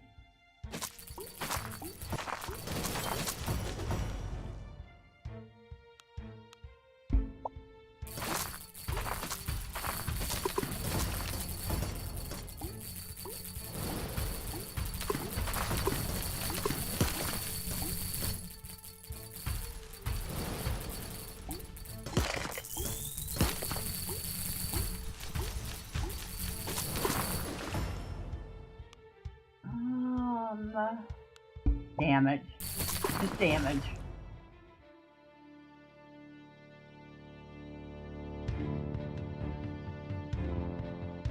Okay.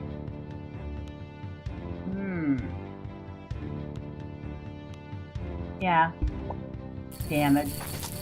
I don't know why I waffled over that one. It was gonna be damage.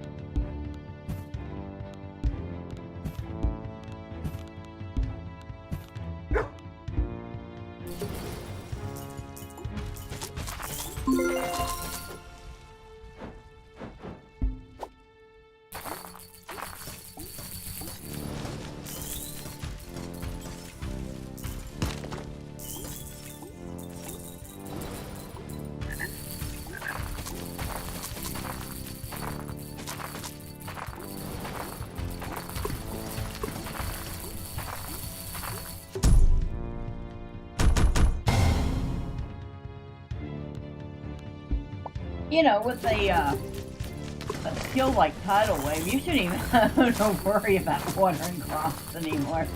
They should just water themselves.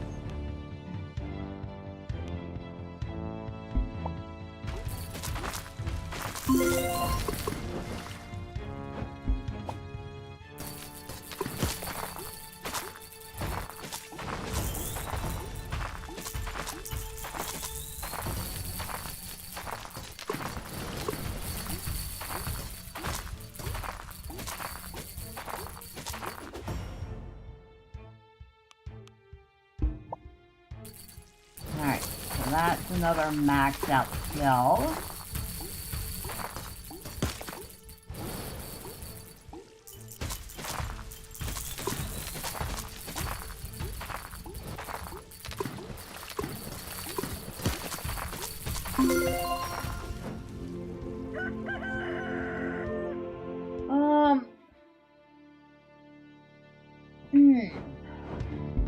We'll go with the ore spawns because why not? Another pet to water for us. Grab all the seeds we can, pet the dog. Because of course.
Oh, we got Wumbo.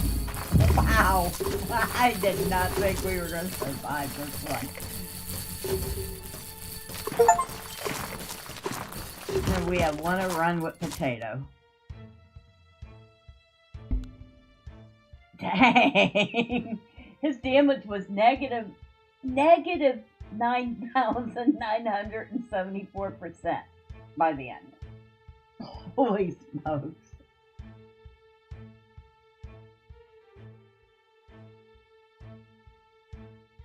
I have no clue how we even managed to survive that one. Okay, that was fun.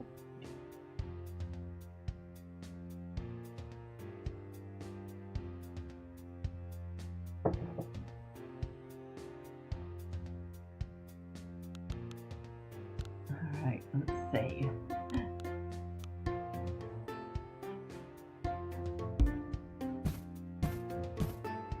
Max that out. We've almost maxed that out.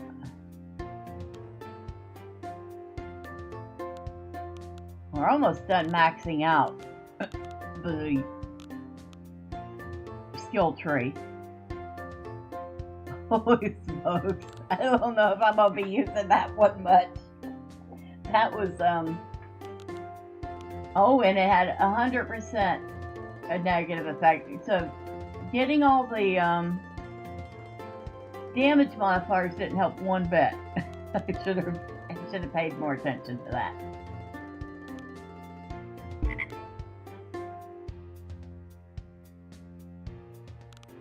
All right, I think we've had enough of a look at this game. As you can tell, it is very quirky for a Bullethell.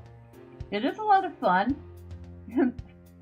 Your characters are, well, they're frogs. They're cute. They're frogs.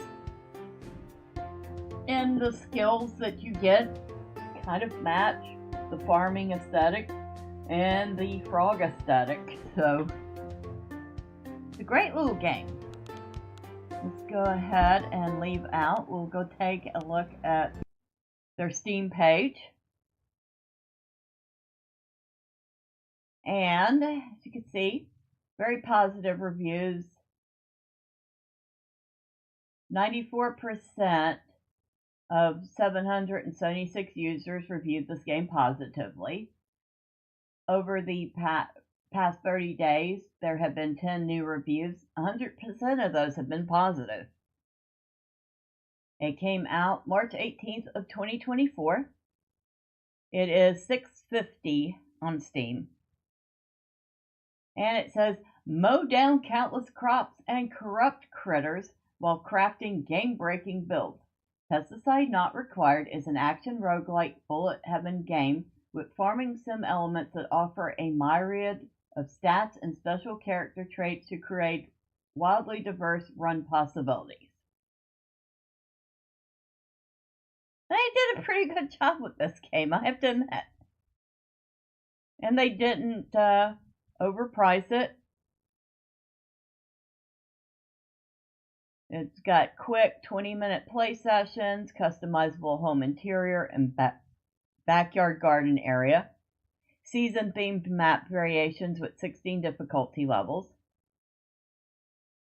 20 unlockable characters with special traits, persistent skill tree upgrade, 100 plus achievements unlocked, companion with unique fish for each season, mouse-only gameplay support, gamepad and keyboard support, and the last feature, go Wumbo!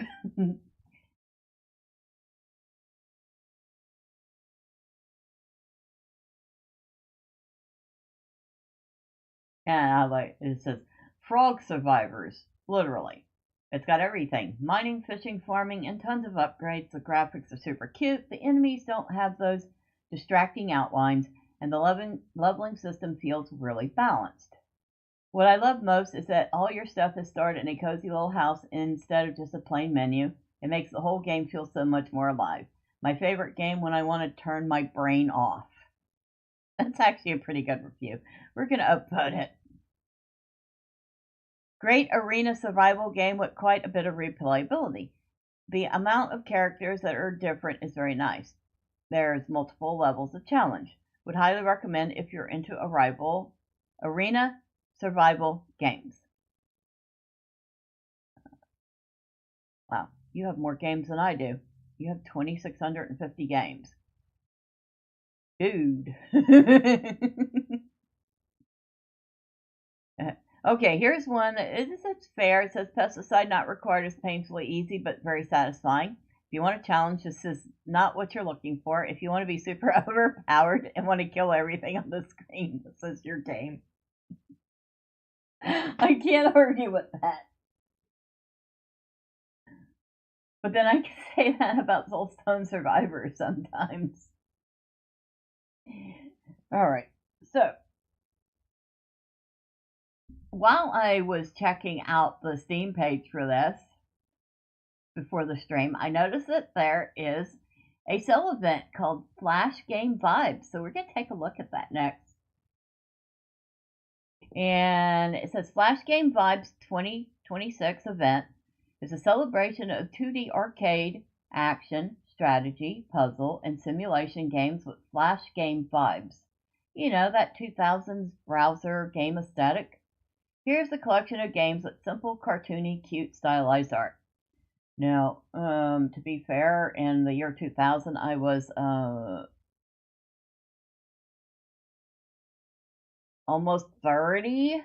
So I was in my 30s during the whole Flash game era. I might have played a couple of Flash games.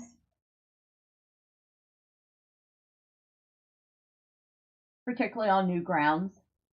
But we won't discuss all that. So let's see what we have. Under the discounted, we have quite a number of games under discounted. Let's see if we see anything. Here's one called Menace from the Deep. It is a Craftian roguelike deck builder.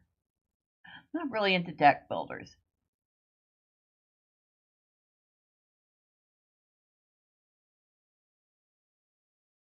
Broventure, the wild co-op. What the heck? Wait, we gotta check this out. Broventure equals Vampire Survivors plus base building plus co-op. Band together with friends and obliterate hordes of grueling enemies, gather crucial resources, and transform your camp into a sanctuary of liberation. It has a 72% positive. Came out May of 2025. It is cheap, and it's on sale right now, making it even cheaper. So it's like $3.04 US. Graphics are cute. Who am I? That's the boss. It's like, I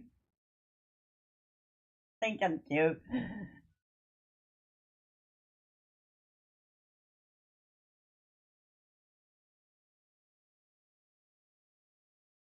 I could play the trailer, but I gotta mute it because YouTube likes to do this thing called copyright claim everything.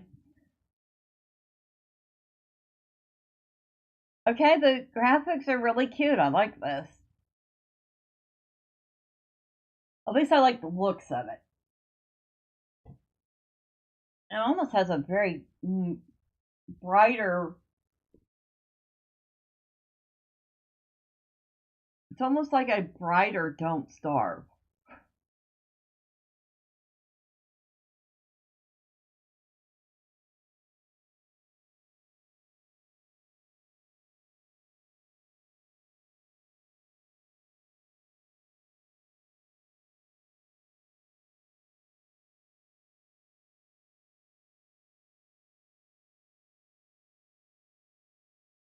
I mean, it looks cute. So what's wrong with the game that it's getting?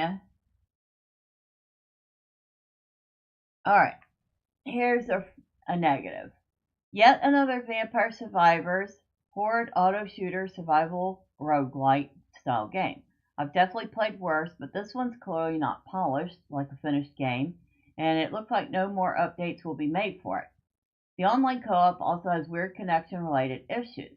The town is also just an uplock upgrade store in disguise and has no actual base management gameplay. The art style, which is extremely reminiscent of Don't Starve and Cult of the Lamb, the first thing I said was Don't Starve, is the major thing carrying the game, and it feels like they knew this. Not much else to say about this one. Yeah, that seemed like a fairly fair review. Here's somebody with a positive review. We played a 3-player multiplayer game together today. One player had maxed out all the lasers, which made the game extremely laggy and prevented us from doing anything during map selection. One player even got kicked from the game. I could still see what I had selected, but I couldn't change my choice because the game was unresponsive.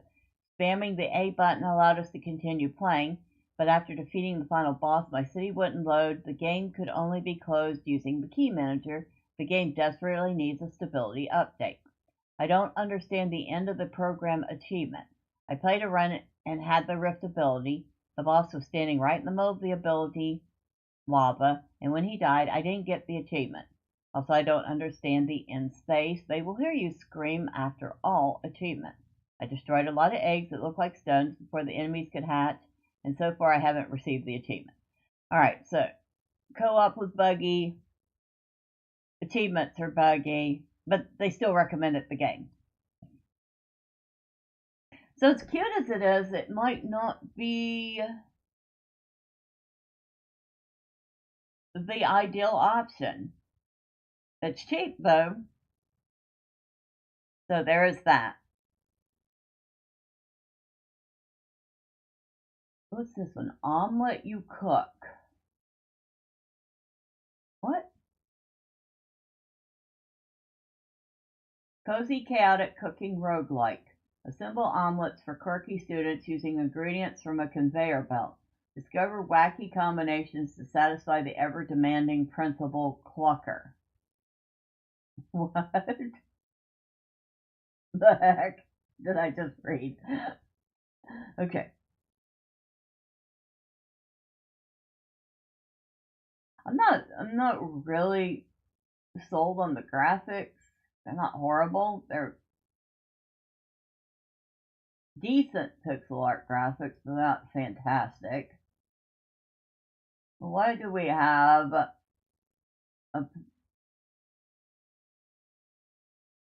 what?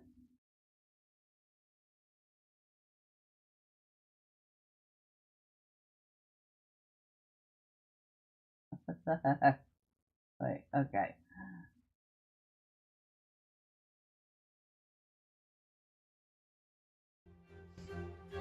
Here, choose one of these. It'll fit right here. Dude, it's not gonna be enough. Okay, put the cheese, put the cheese. Oh no, Principal Clucker's coming.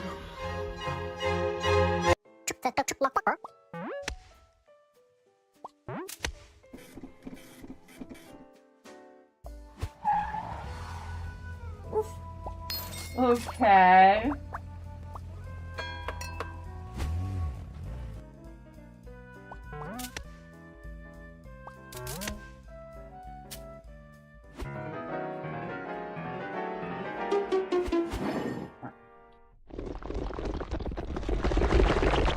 That must be Principal Clucker.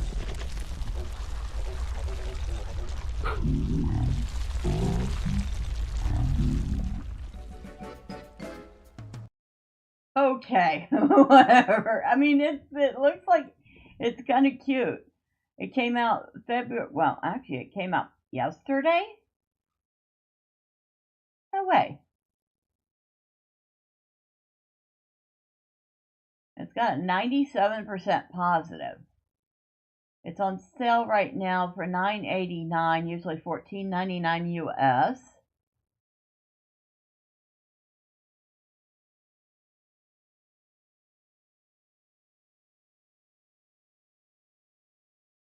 Okay. Least helpful. Okay, negative review. Least helpful, most confusing tutorial I've ever seen.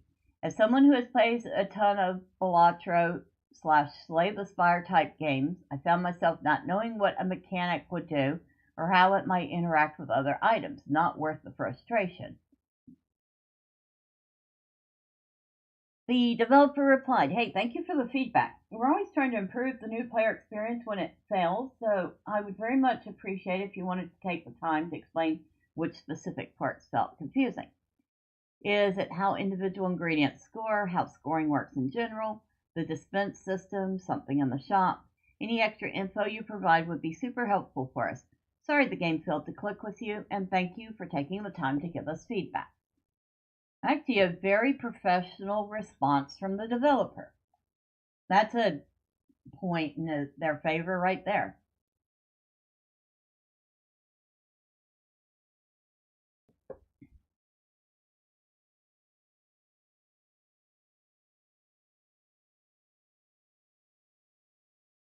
Here's a positive review. This feels like a very clever evolution of the Luck Be a Landlord-like gameplay. You're given a small amount of space, an omelet, to add ingredients to, one at a time from your deck of ingredients. At each turn, you'll need to choose one of 3 of your collection of ingredients, in which you need to factor things like positioning, how the various ingredients put in the omelet so far will work with this new ingredient. Any weird mechanics introduced this round by your customer, the customer's side objective, and finally, if all of this wasn't enough, the ingredients you're choosing from are being offered on a moving conveyor belt, so you'll need to decide quickly. In between each round, you'll get to visit a shop where you could buy new ingredients, tools, or other tricks to aid in fulfilling the demands of your next customer. Very reminiscent of the shop between rounds in Balatro. Well, that was actually a very clear review, explained concisely what is involved in the gameplay.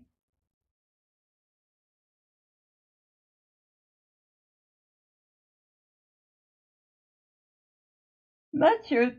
Oh, excuse me. Not sure that would be my type of game, but there it is. Oh, and I guess the 1.0 version of this just came out, so it's been in early access for a while. That would explain why it's got so many reviews in a single day, because they're not over a single day. Now, what else do we have? This one I have on my wish list, Black Dragon Mage. The Hall of Relics calls out to you, traveler. Unleash elemental magic, slay demon hordes, and absorb their souls to grow in power. Hatch your very own companion dragon from an egg. Fly your dragon into battle. Avenge your death. An action roguelite survivor shooter. This is by Data Blob. It's in early access. It is on sale for $3.89 US right now.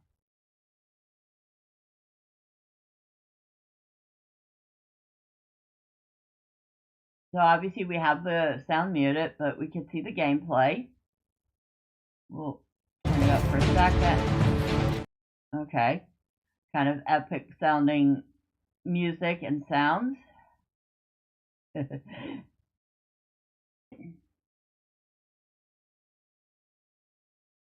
do kind of like the whole dragon aesthetic.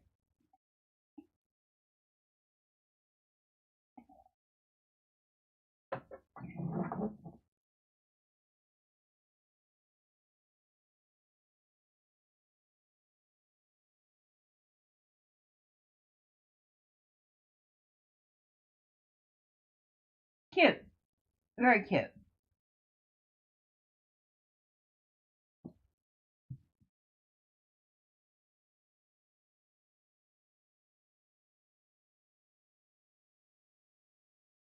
All right. And page isn't loading right at the moment for whatever reason.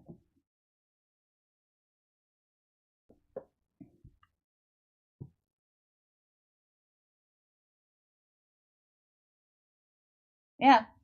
Okay. For whatever reason, the Steam page is not loading. There we go.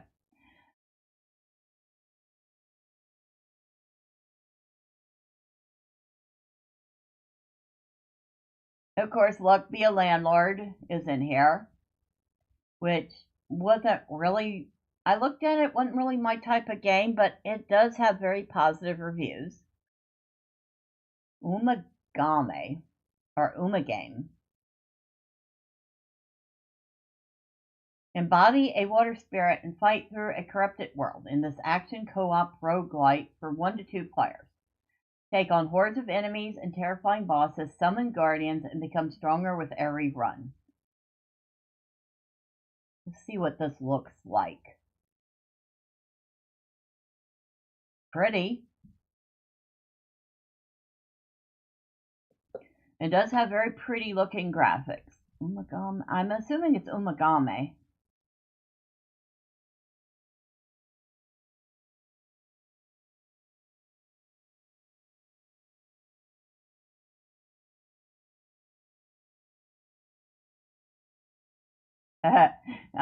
Come on, I know you can do better.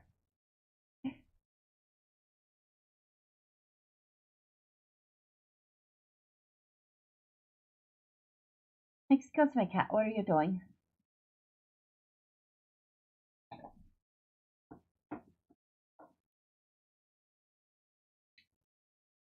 Yeah, pretty graphics. Not sure about the price point.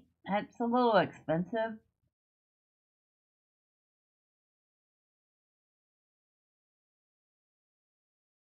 But it's nice looking. $14.99 US. Or, I mean, I could pick it up for a little less because I have Noobs Are Coming. We'll look at that one maybe next week. That one's funny.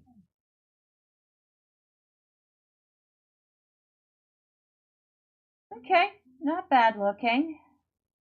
So let's go. We have one called Mech Builder. Honestly, from looking at it, I don't know. Welcome to Mech Builder, a relaxing puzzle game inspired by model building. You will experience the relaxing process of building a model kit with complete freedom with over 70 puzzles. Not my type of game, but some of y'all might like this. And it looks like it's 50% off right now, making it $4.99 USD. It also has some DLC that's also 50% off. So 3 DLC, so another $4.47. So for $10, you would get the game and all the DLC, where usually you would just get the game. Take a quick look at the video.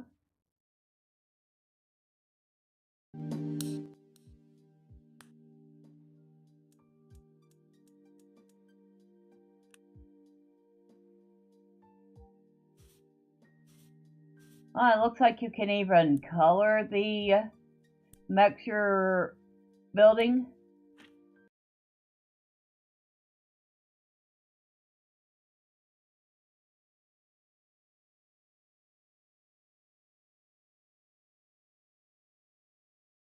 So that seems like a pretty chill game, where you're just building your mechs and painting them.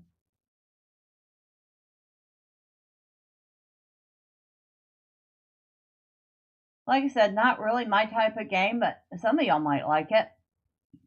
It does have 74% positive reviews. It came out in 2024.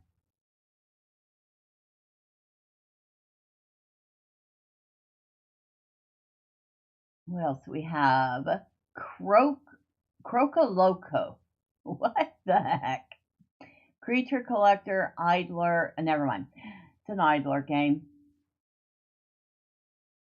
There's a bazillion Idler games out. And I don't know what's going on with Steam right now. It's definitely very slow. Apparently I have this one in my wish list already. So we'll go take a look. The Dream Within, a pixel graphic open world survival craft RPG where players locked in a deep dream world survive in this elusive world, forage, hunt, mine, and build up shelters. Find a way to escape. This came out January of last year, so it's a year old now. It's got 87% positive reviews from 106 reviewers. It's on sale 20% off, making it $5.59 USD.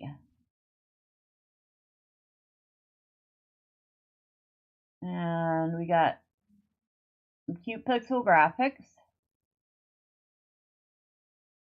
We have fighting.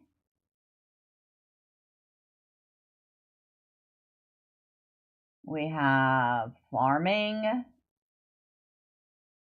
base building,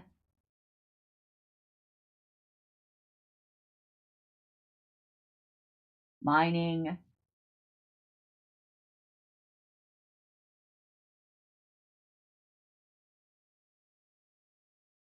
fishing.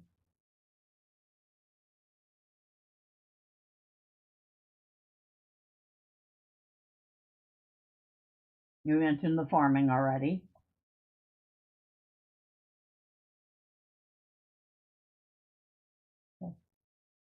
More fighting. Fight with strong enemies.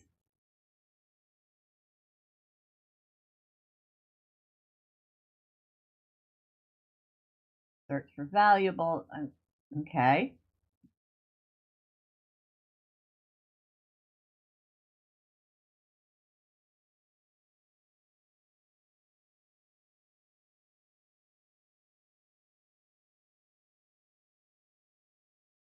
and find the way out.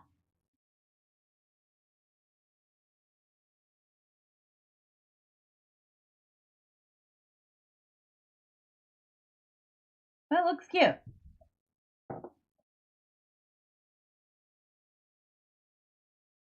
It is single player.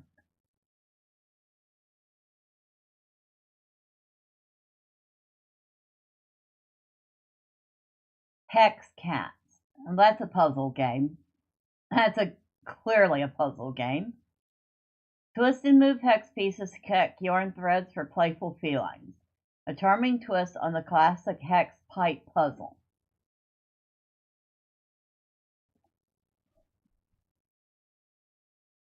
And I don't think we need to watch the gameplay of this because it's pretty cut and dried. You're basically untangling the yarn balls.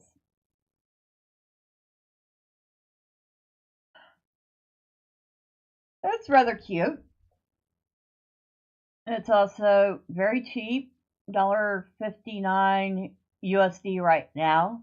Only $1.99 usually. Came out a couple years ago, 2023. 92% positive reviews, so it's a well done game.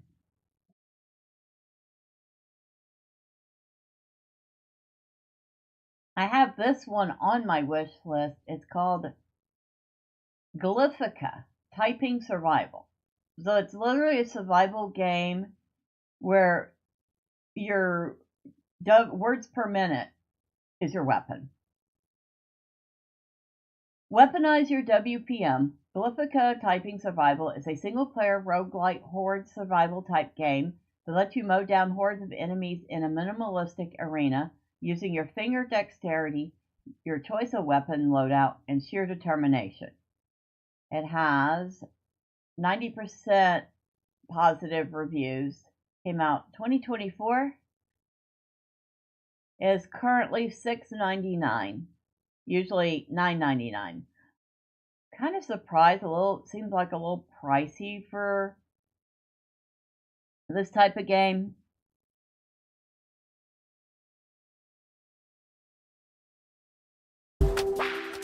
We'll turn that down because music. I like their keyboard. So yeah, you're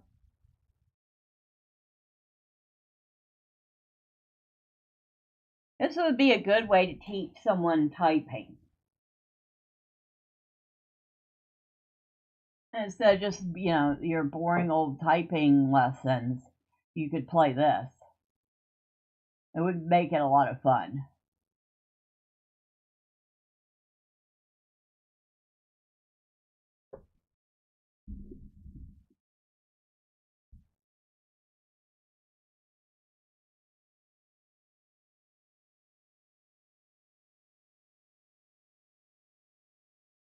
See, what do we have? A Plinko machine. The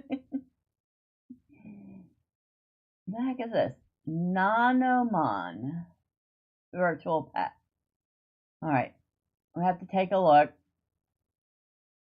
Thing is $14.99.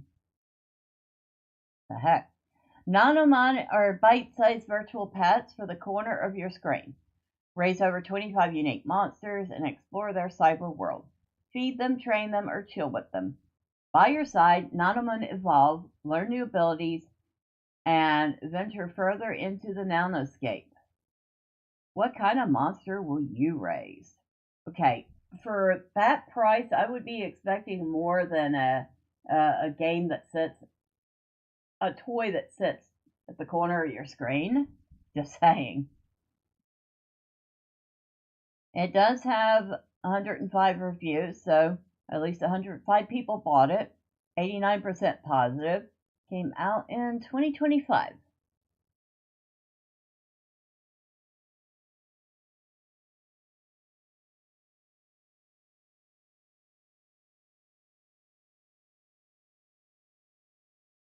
It's cute.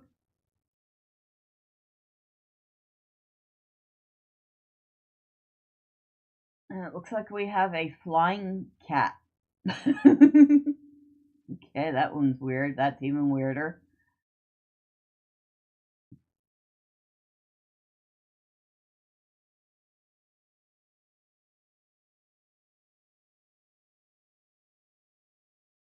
I don't know why. It's incredibly cute. Fishing, farming, pooping. What the heck? Okay.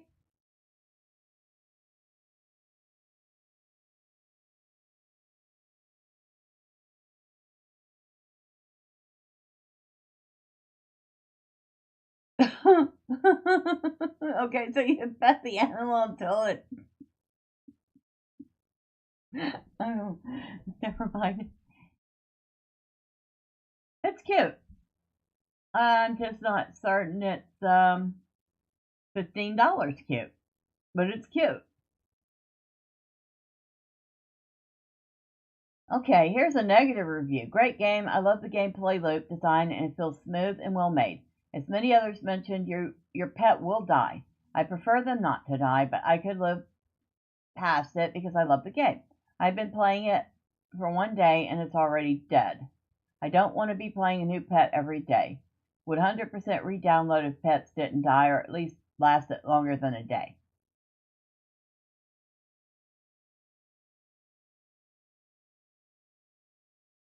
Hey yo, we have recently released a patch which includes a mod loader plus a mod where you can put your Nanomon in daycare where the Nanomon don't die. So they sort of address that.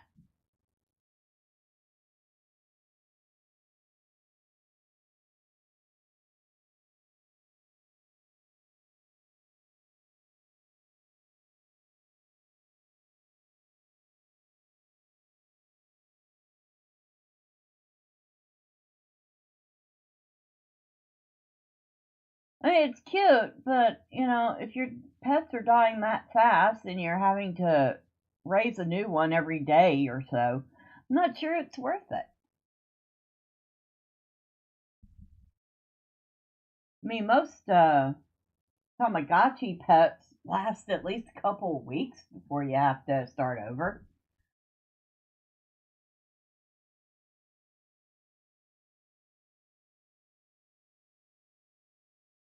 Let's see, nothing else on that page interests me.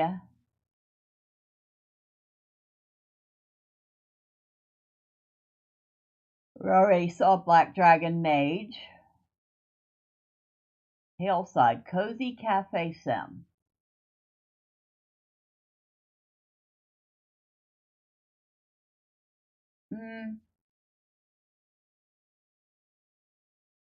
Anything on this Midnight Ramen? Okay, I'll bite. We'll take a look at this. In Midnight Ramen, you play as the owner of a late night ramen stand and his apprentice. You interact with your customers, listen to their troubles, and help them out whenever you can. But as the bowls of ramen are cooked and served, troubles are beginning to brew in your own life as well. Okay.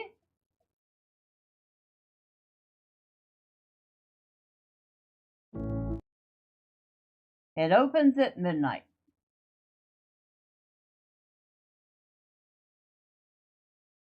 So we have some dialogue, talking to characters.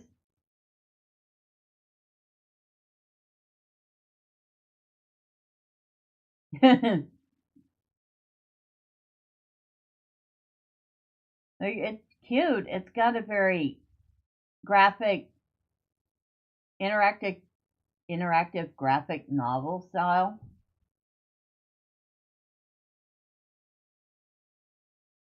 And there's you putting together the ramen bowl, different recipes.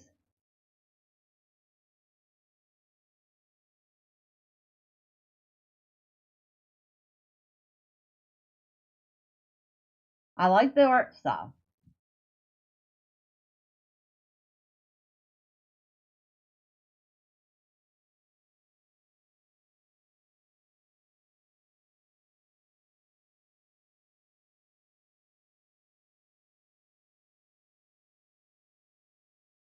Yeah, I do like the looks of it. Not usually into the interactive graphic novel game, but the fact that you're sitting there making the ramen and stuff and it looks good might be interesting. It came out in 2024 by Continue Games. That's a mouthful. Kind of clever, but it's still a mouthful. 40% off right now, making it $7.19 USD, usually $11.99 USD. I'll put it on my wish list. I'll think about it.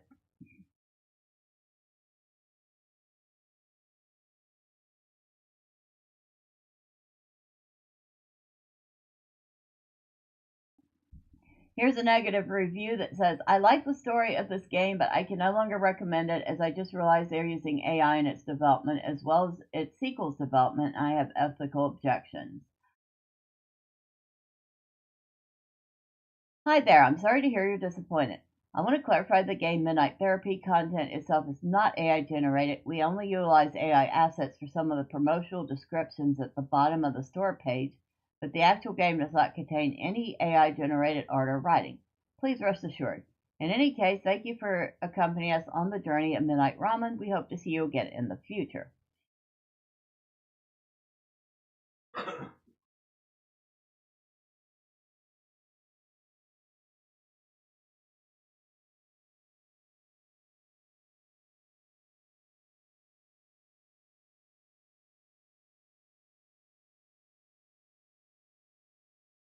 And then there's a big back and forth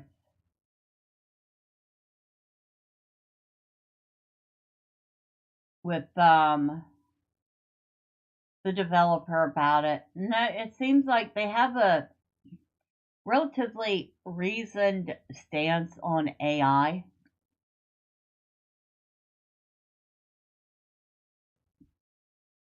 As we understand your concerns, as a solo studio, I want to be realistic. I cannot rule out the use of AI technology as a development aid in the future.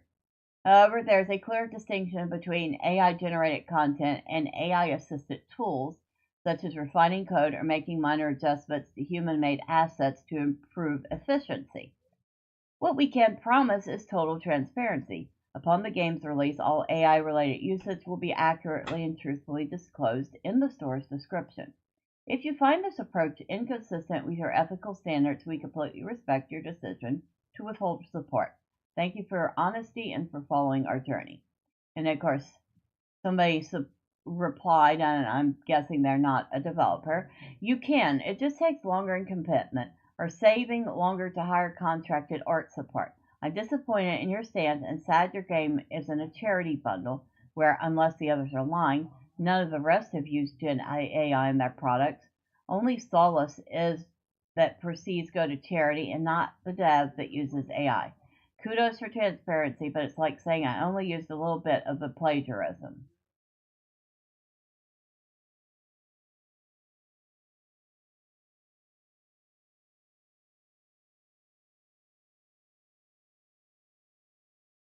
I don't know. I mean,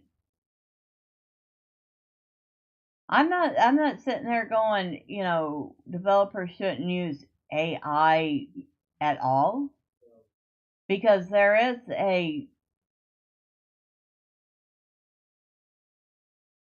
you can use it as a tool in the process. It's like people think that things like spell check never existed. Grammar check never existed. Image filters, image manipulation never existed. We've been doing stuff like that for a long time. Now, do I think you should create a game 100% from AI? The graphics, the story, the dialogue, the code? Oh, hell no. Please, do some work. But if you're using it to check your code, to make sure assets move path correctly or whatever, I don't see a problem with that. I actually kind of like the looks of that. I say something about a sequel. I'm wondering if it's this thing. Yeah, it has to be. Releasing in 2027, so not until next year. Midnight Therapy, huh? We'll put that on the wish list too. Interesting.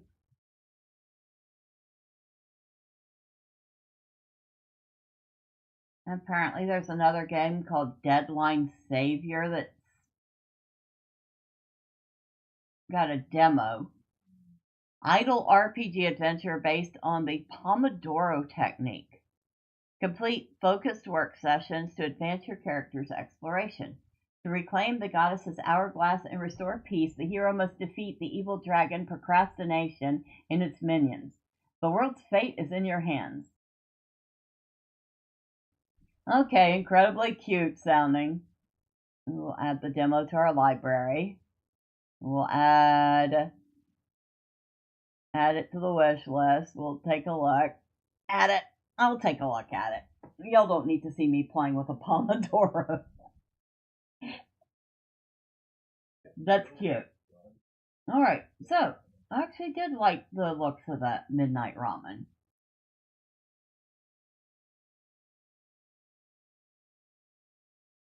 We have Ship Inc. Okay. Run a wholesome shipping business. Ship Inc. is a cozy job simulator where you are a packaging employee in a parcel shipment company. Follow the shipment orders, choose the package size, and prepare parcels. Upgrade your office, deliver orders safely and quickly. And it's got a very cute, very cute aesthetic. It's got a cat. And cats everywhere. There's the cat again. The graphics are cute. It's got 84% positive reviews. Came out in June of last year, or 2025. It is 50% off right now. Oh, for the next 53 minutes. Oh, I guess you have to choose quick if you want to buy it. It's $5 right now, usually $10. I might get it. I'll be honest, I might get it. Of course, here somebody says, oh, there's a couple negative reviews recently. Meh, I have mixed feelings. I like the game, it's good, but once you buy all the upgrades, which only takes a couple hours, it just becomes a Temu worker grind. It's no longer fun to make progress. You will play for 20 minutes and it will feel like hours. I don't get how people consider these games relaxing. I feel more stressed than anything. It's alright, but weaker compared to Lost But Found, which I also have mixed feelings on. I like achievement hunting, so that's something, but it's kind of just a drag to even get because of how repetitive it is. I didn't even realize you could collect the collectibles, so I missed a ton, and the chance of getting them seems very low. I like that with the airport one. You could at least buy sticker packs and had a lot higher chance of getting sticker items. This is a particularly long review. I'm going to only read the first couple paragraphs. Truly, I don't know how this game's reviews are mostly positive. If you enjoy what you see in the trailer, buy the game, but if you want literally anything else, don't bother. I acquired every upgrade within a couple hours before realizing there is absolutely nothing else happening, no story developing, no process changing, absolutely nothing different. So basically, it's a puzzle game. That's what it sounds like to me. I think it looks cute.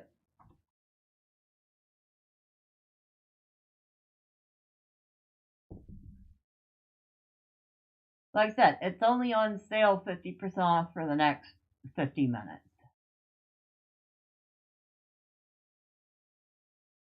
Maybe. I will say that's a maybe. We'll put that there just in case. Here's one called Feastopia. Looks like it's a city builder. Feastopia is a roguelike culinary city builder inspired by Against the Storm.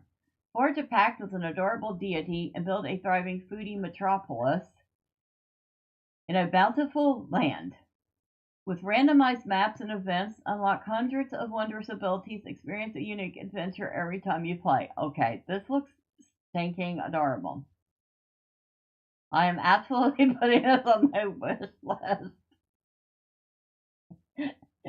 I would like absolutely play this.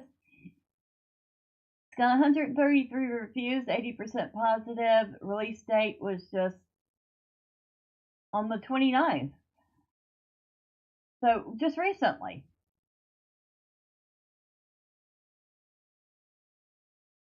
Currently $12.59 USD, usually $13.99 USD.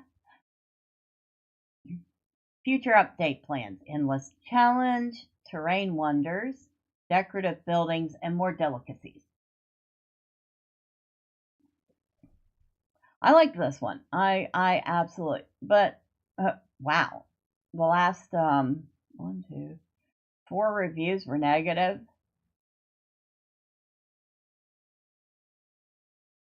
Progress does not save properly. I repeated the same mission multiple times and was certain I clicked save and quit, yet the game keeps resetting me back to mission 1. Makes the game extremely frustrating and unplayable. The game was absolutely atrocious, not enough in-game help, random disaster that you have no idea how to mitigate. Even at difficulty 1, it's really stressful. This is nothing like Against the Storm at all because everything in this is somehow designed to go against you, the player.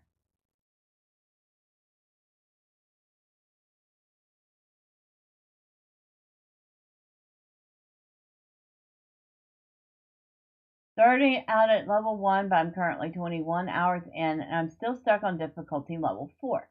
There's barely much game help or explanation of what is needed, how to go about increasing your stats for success. I've tried multiple different methods, but nothing works. If you want to play a game where you can turn off your brain cells for a bit, unfortunately this is probably not that type of game. I've also found it increasingly difficult to get around all the negative stats and still have not found a way to make this a more positive experience. I mean, that's a fair review. Here's somebody stuck at difficulty 3.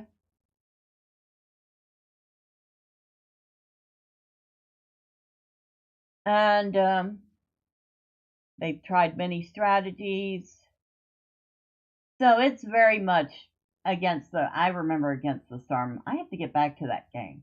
That's very challenging. I like this though. I do like it. I would probably have fun trying to figure it out.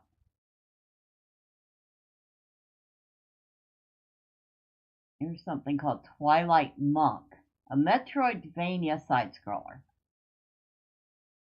Embark on a quest to recover the 3 rings of the Triskelion as the last descendant of ancient kung fu warriors in Twilight Monk. Experience a richly crafted Metroidvania RPG with intricately crafted dungeons linked across a vast overworld spanning multiple continents.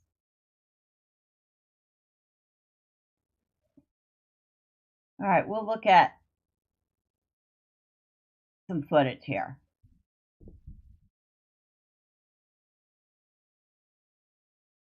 Ooh, nice looking graphics.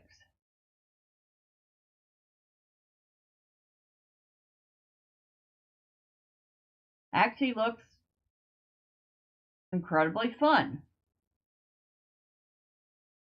I haven't played a Metroidvania in a while. And there's the RPG elements.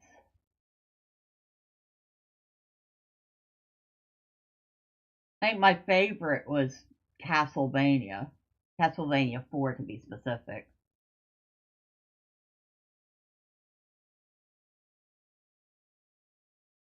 Yeah, I like the looks of it.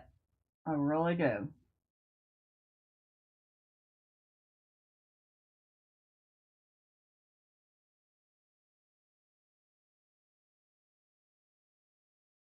Okay, you can summon spirits to help you out. Battle over 85 monsters. I like the looks of those monsters. Okay. I mean, this looks very nice.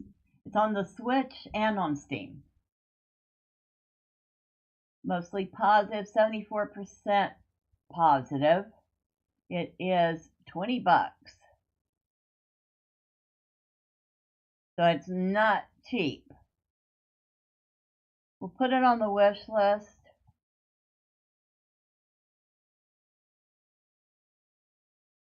All right.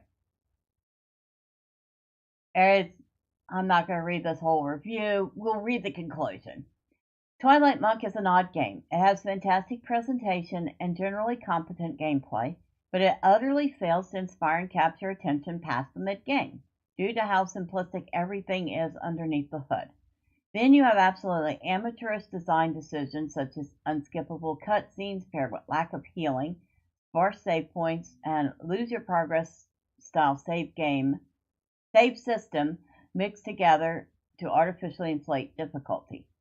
Had it been less punishing, it would have been a great game to introduce people to the genre, like a better polished Crypt Custodian / Islets that has high ratings because it leans into its niche and isn't too afraid to be easy and cozy.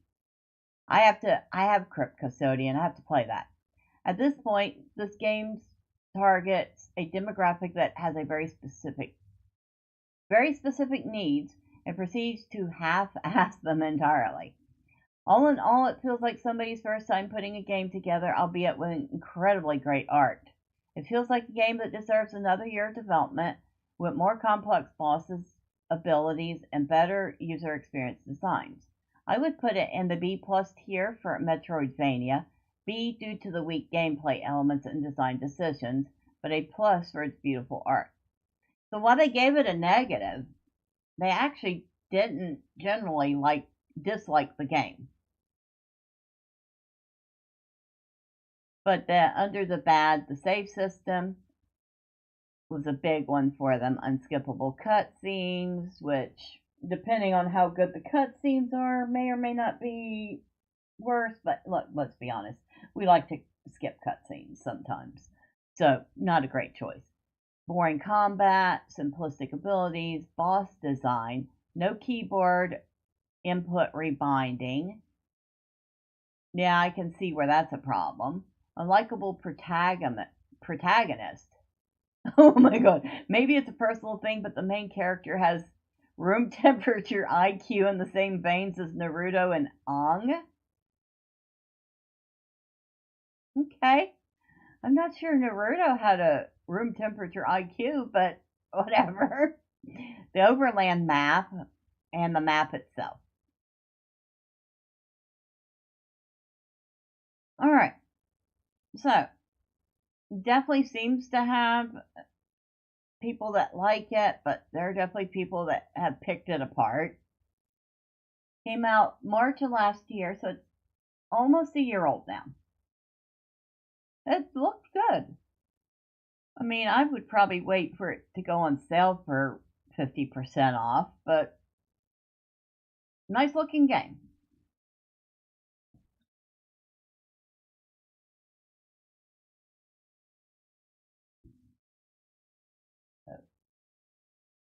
Now we gotta go through all this again.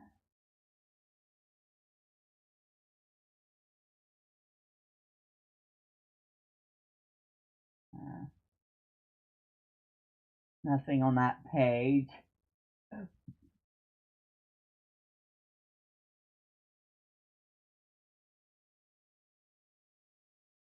I have Talented. Actually, I enjoyed that game. And it's on sale for $2.99 right now. Do I have Talented installed? I don't.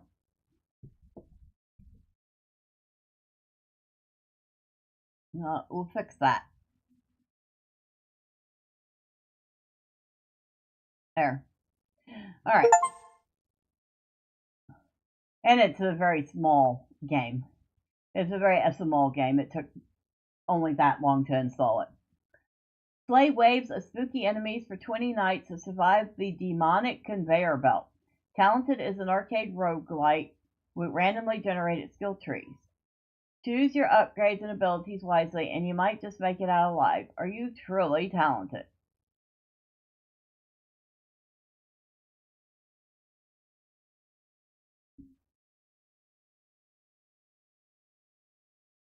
What else we got? Roulette Hero.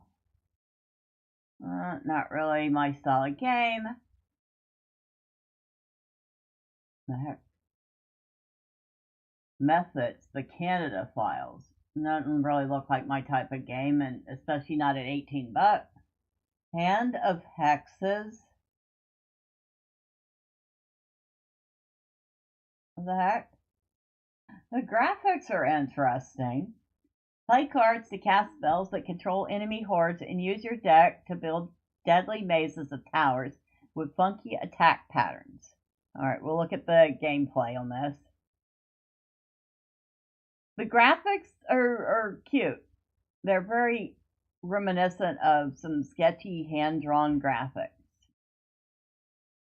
Like when you're in a rush to draw that dungeon right before your D&D campaign begins.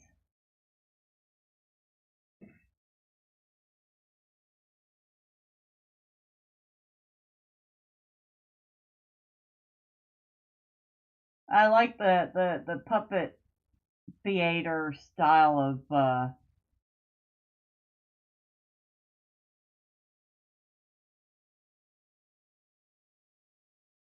what I want to call it, interface. And the cat's cute.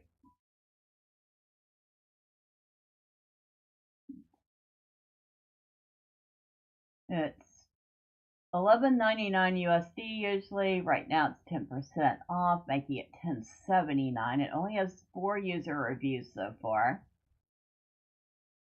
but they seem to be universally positive.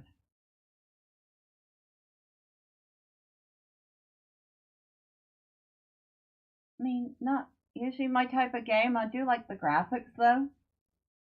We'll see if it ever goes on sale for kind of cheap. Aspire, a surreal puzzle platformer. Why I feel like, oh, I was going to say, I feel like this isn't a new game. It is not. It came out in 2021. Wonder Not Studio.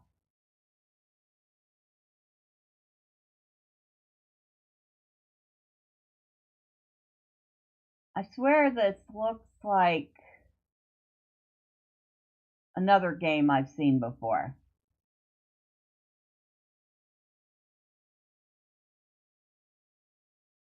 Just the general art style.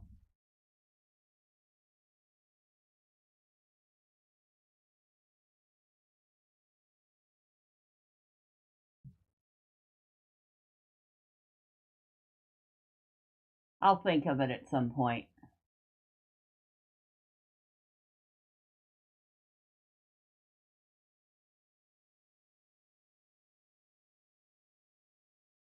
All I remember is a character with a scarf. And the more you explored, the longer the scarf would get. I can't remember the name of it. And that's what that kind of reminds me of.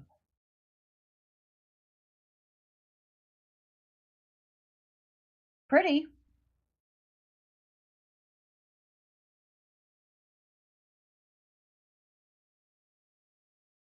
The controls are absolute butt.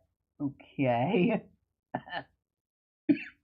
Puzzles not so interesting, story not so special, overall boring compared to similar storytelling puzzle games. So it's pretty, but maybe kind of bland.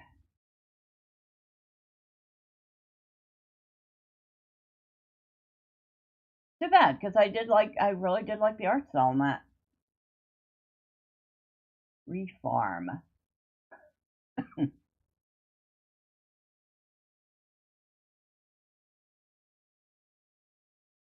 Yeah, that definitely gives me Flash feels. This game absolutely gives me flash game feels.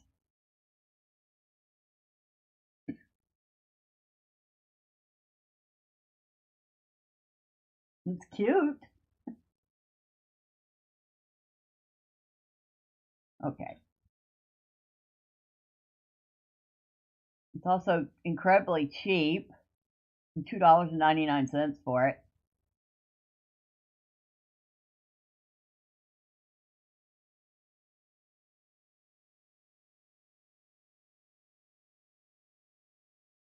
Hidden Cats in Paris. Surprised I haven't gotten that one yet. All the hidden cat games have very flash feels because basically it's a hidden object game. You go and you look for the cat. So you see there's a cat over there, and there's a cat in that window there, and there's a cat up here on the Eiffel Tower, and another one in the Eiffel Tower. I mean, obviously I've played a few of these, and they're good games. 97% positive for this one. Came out in 2022. $1.39 right now. Usually $1.99, so they're not expensive games. And they're just fun little time wasters.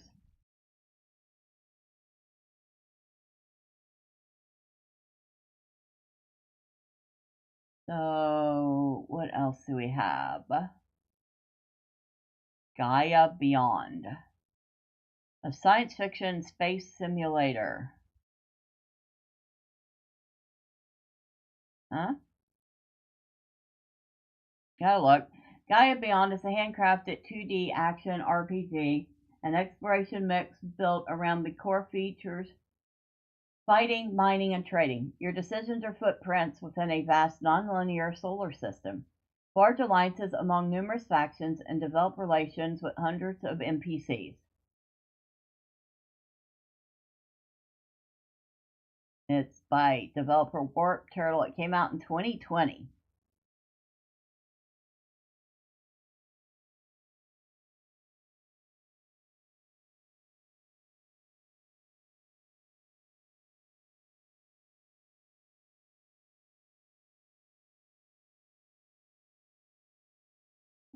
Yeah, you can tell it came out in 2020.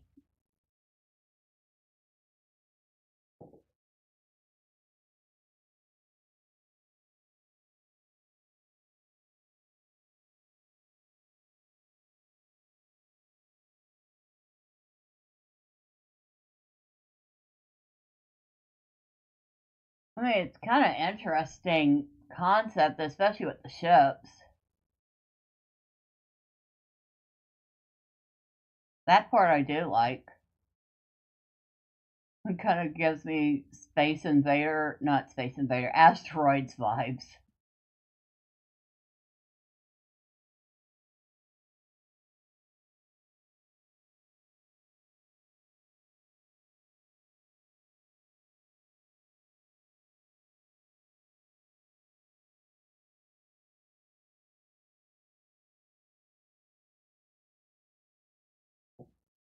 Oh, all right. I think we've seen enough. I mean, it looks all right, but it wouldn't be one I would play. I still do like the shipbuilding and the asteroid gameplay feel of it. I think what I would want is an asteroids game with that shipbuilding.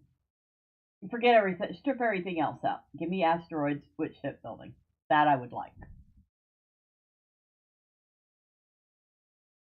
Coffee Caravan. I actually have this one. I think I picked it up while it was incredibly cheap. Incredibly cheap. Not nowhere near the $11.99. It's just a little game where you run a coffee. What do you call it? Not a caravan. A food truck. There you go. It's a food truck. And it's just incredibly adorable looking and fun to play.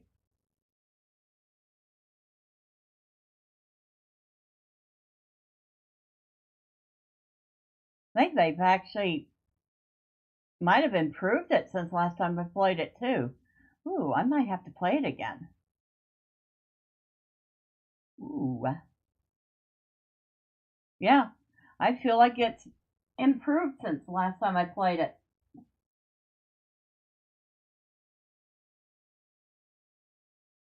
Okay.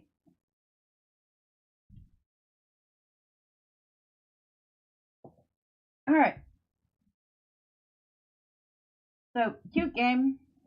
It's 10/19 until February 14th. Usually $11.99. I'm actually going to go ahead and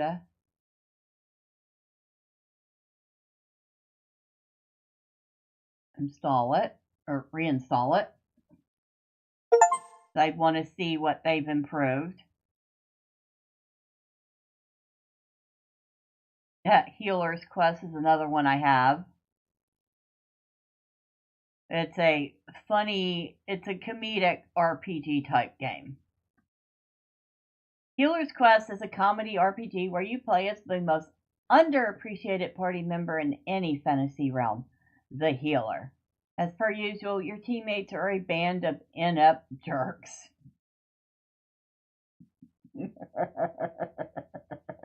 I love the description. Yeah, it's absolutely true. This game is actually 70% off right now, so it's usually $14.99, but right now you can get it for $4.49 USD. It has 86% positive reviews, and let's see what the negative review says. The person who enjoys playing healer/medic in video games, this is very much a letdown. The real-time battle system doesn't work very well with this kind of game. With 4 healing targets and many enemies attacking at the same time, it can be difficult to predict what kind of spells you need to use on the fly when you need to be focusing on healing your team. It just would have been so much better as a turn-based affair. Coming from MMOs where I've played healer in the past, particularly Lotro, there is no such thing as turn-based. You've got to be able to do your healing on the fly. So I guess for me, that's a non-issue. But yeah, it's a cute game. So I do recommend picking this up while it's really incredibly cheap.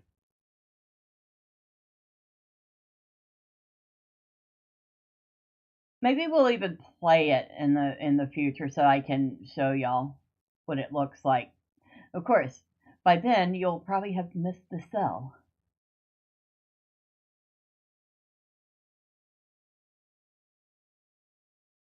And it won't take long to install because it's not very big. There's a game called Kindling. Oh, what are we? I guess we are a pyromaniac in this game. What? A short poetic puzzle experience guide a fading soul through strange places where every object you burn keeps the shadows away. What seems simple may turn into a trial. Choose carefully and don't let the light fade. So, I guess you could burn anything, but maybe you shouldn't burn everything. Is that what they're saying?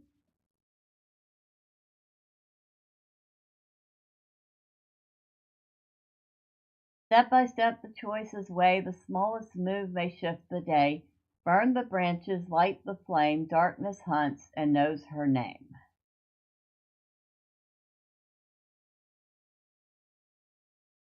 Choices that shape your descent. Featuring interactive scenes and branching paths, descend into corruption while hypnotized by fire's beauty. Over 50 levels and well-hidden surprises await. Master unique mechanics to reach perfection. It actually does look kind of neat. I'm not gonna lie.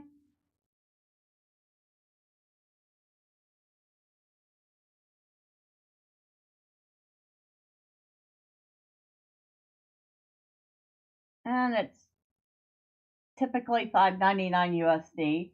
20% off right now, making it $4.79. We'll take a look.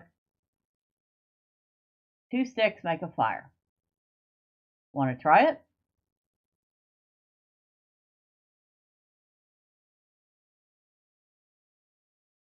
Okay, so you combine things together.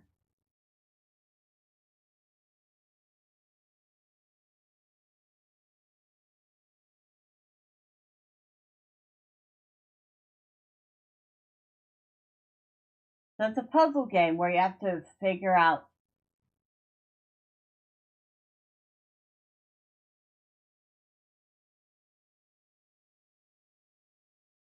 how to connect things to what you have a limited amount of moves that you can use in order to burn everything in a round. That's what it seemed like.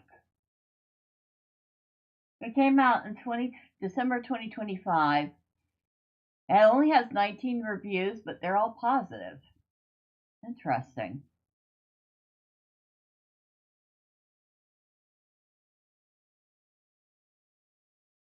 Here's a little game called Unbox the Room, which seems like another game like unboxing or a little to the maybe a little no more unboxing. Relaxing simulator where you play as an interior designer helping clients move into their new homes. Unbox and arrange their belongings to create a cozy space, placing everything just right, from the smallest cup to the largest sofa. Cute graphics. So if you like games like this where you actually have to set everything up, it's cheap. It's currently $5.99 USD, usually $7.99 USD. Similar to Stardew Valley and Power Wash, I seriously doubt it.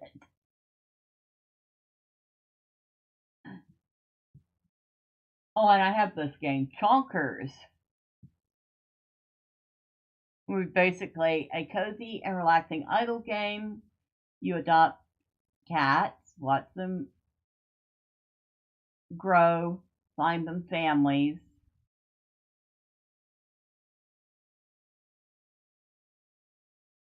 See, cats. It's cute. I don't play it on stream because it would not be very much fun to watch.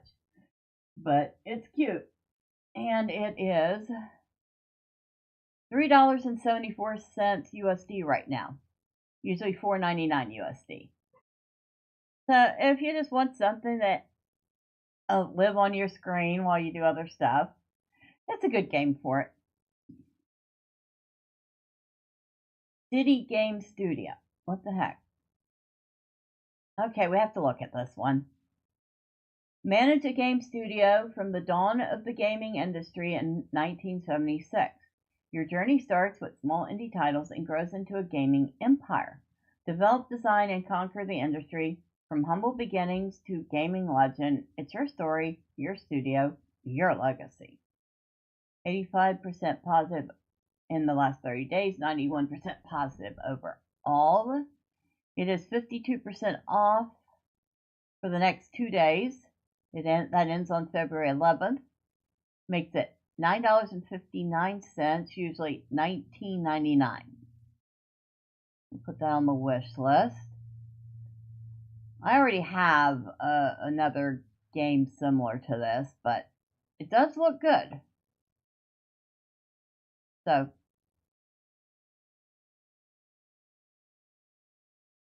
another interesting little game. Hats and Cups. I think I didn't put on my wish list for some reason. But it says play as a barista in a cat-inspired coffee shop where your customers are cats. Brew coffee and various drinks, wholesome and cozy hand-drawn art, various mini games, and lots of cats and coffee. Learn to craft complex orders, keep your customers happy. Why did I not put this on the list? It's cute looking.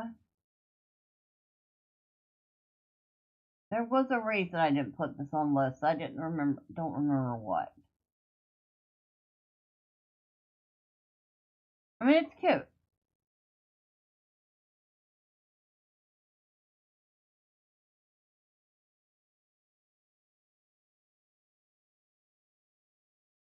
But, like I said, there had to have been a reason I didn't put it on the list.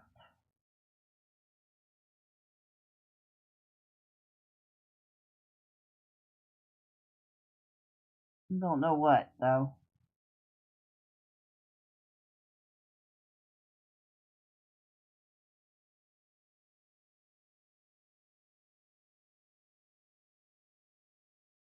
Here's a game called Spring Tales. It's a puzzle game. Rebuild Bloomsdale after a storm in this cozy puzzle adventure.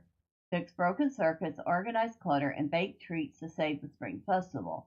Unwind with satisfying puzzles and help your neighbors bring Bloomsdale back to life. Yeah, I like puzzle games. Okay, kind of a Tetris-y type game. Puzzle. Cleaning.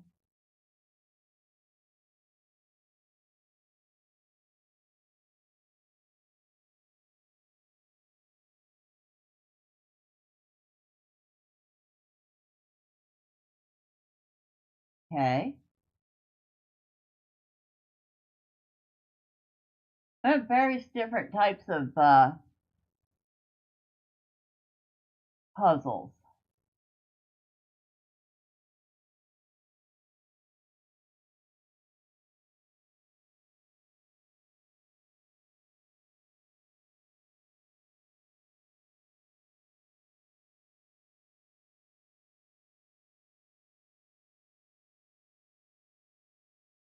Okay, I'm gonna admit I like the looks of this.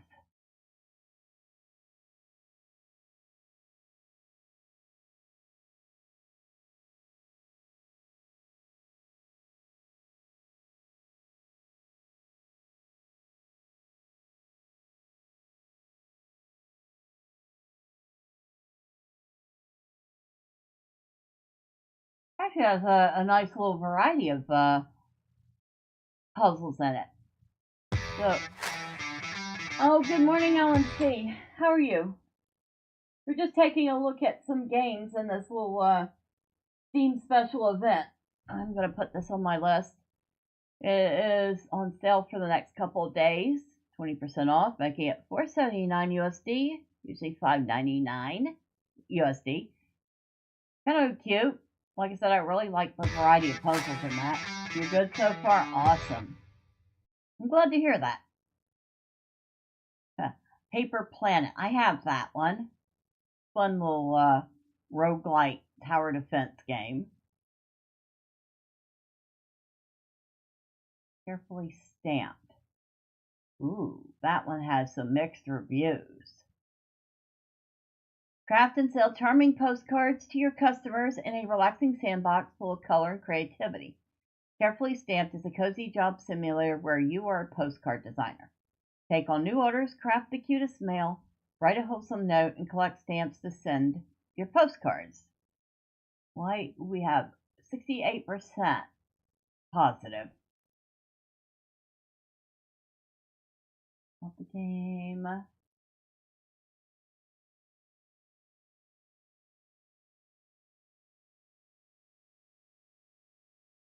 Great postcard designer if you play the creative mode where the customers have no criteria to fulfill. If I played normal mode, the requests were the same over and over. I like repetitive games, but this one lost me after 15 minutes. I gave it another try, but also after 45 minutes it was not getting any better. So I pulled through with some tricks to get the achievement as quickly as possible, cheated some money, made the postcards as simple as possible, and closed the game the second I got 100%. It didn't sound like you had very much fun with the game. Hate this, honestly not worth it, feels like a rushed game. Really want to like the game more, but there's only so many ways that I want to place a carved pumpkin with maple leaf ears on a jabudai table surrounded by all kinds of sweets before I want to kick that customer out of my shop. Oh my god. So repetitive. And very repetitive.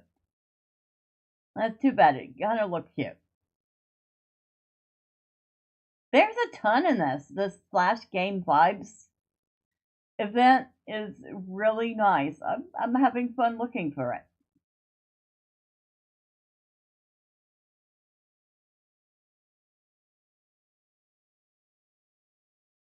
Rogue Roulette Dungeon, not really my style. Now these are just have free demos. Club Soko. Okay, I have to look at this. Navigate your way deep into an underground nightclub and discover secret hidden in its depths. Planned release to be announced. We'll snag the demo for that. Kind of sounds interesting. Ant Colony, Wild Forest.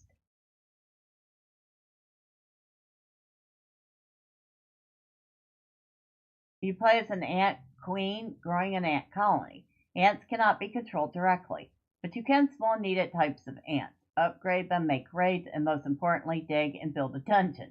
The goal of each location is to destroy all enemy bases. If the queen dies, the game ends. Kind of interesting sounding.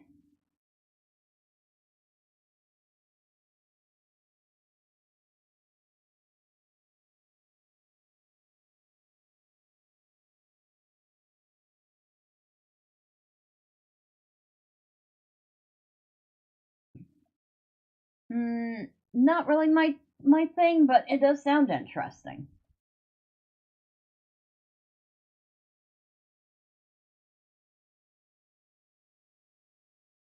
Forge Wizard, what? An incremental click. Oh, never mind. Y'all don't want to watch an incremental clicker game, although I will probably download the demo and take a look at it because it looks like it's more involved than most incremental clicker games. We'll see. Float your goat.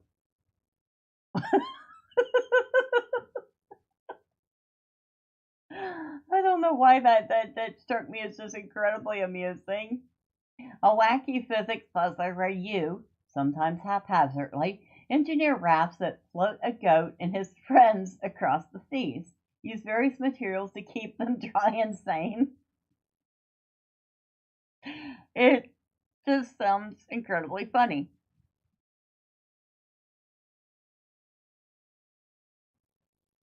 What was it?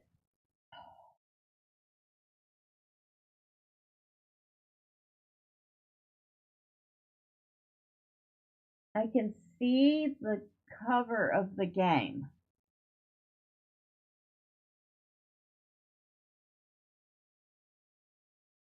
I had these little oily looking blobby characters, and you use them to create bridges.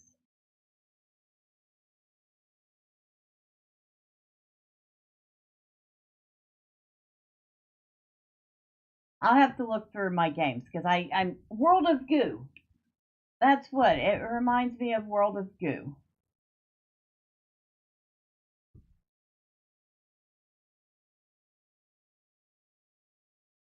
I think we have to look at the demo for that. So I'm gonna be like installing all these demos on my computer. Like I need a bunch of other games. Soggy beans. What the heck is this? Fish will come, fish will go. Take photos, collect beans, decorate your seascape, then relax and do other things while your friends swim by in this calming side idler. Okay.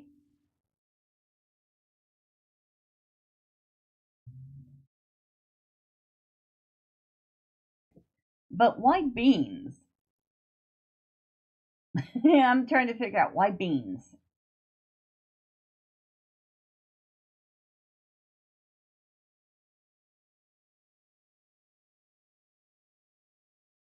I don't think that's quite my type, but it's cute looking.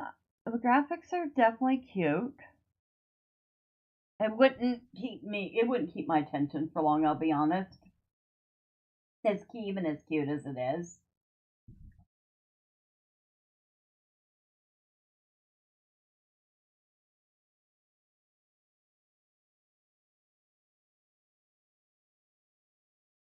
Alright. But it's cute. Ping pong.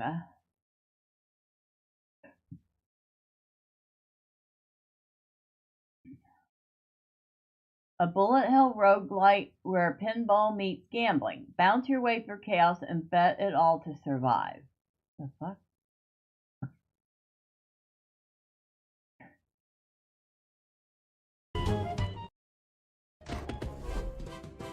Okay. The little bit we've caught at the music, I'm already telling you I like this one.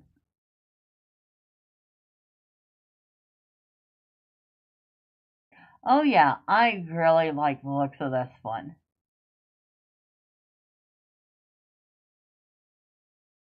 Alright, we're definitely checking out the demo for this. And putting it on our wish list. Just says planned release 2026, so don't know exactly when, but we'll try the demo out and see what we think of it. Another game about digging. Why does this look like Dig Dug a little bit? Drill into the depths of a meteor crater in this incremental adventure. Mine ore, unlock upgrade, find the cosmic treasure that lies below. Can you uncover what happened to the moles that came before you? Yeah, it kind of reminds me of Dig Dug. Okay, we'll check it out.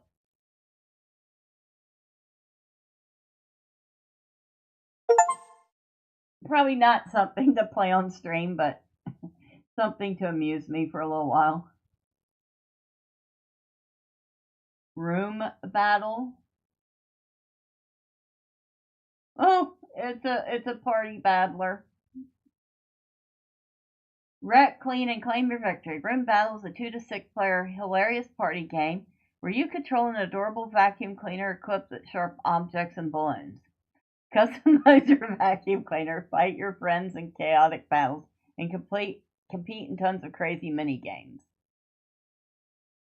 That actually kind of sounds adorably hilarious.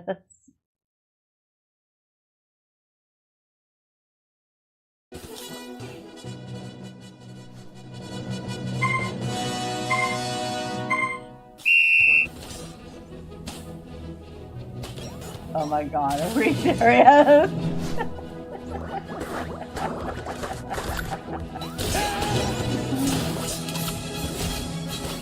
Oh my god.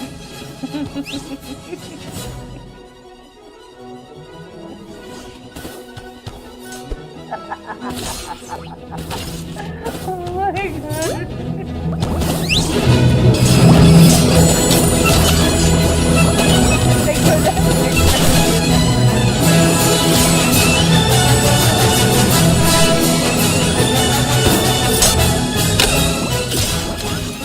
Turn that down though.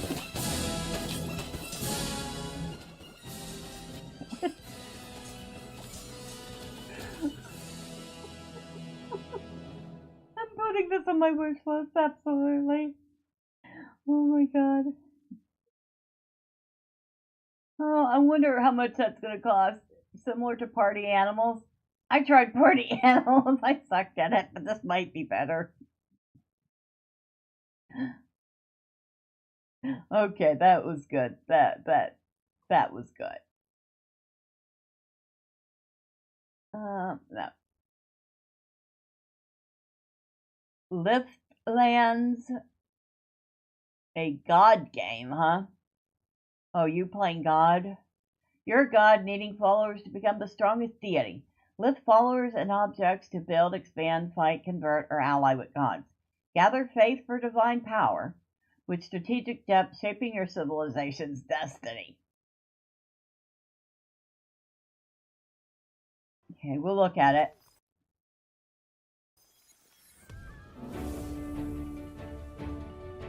We'll turn that down. You know, copyright music is a thing. It's cute. It's very cute.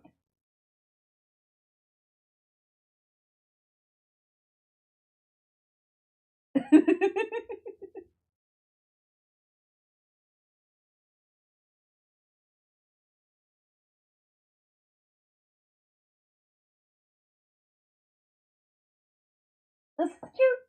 It's adorable.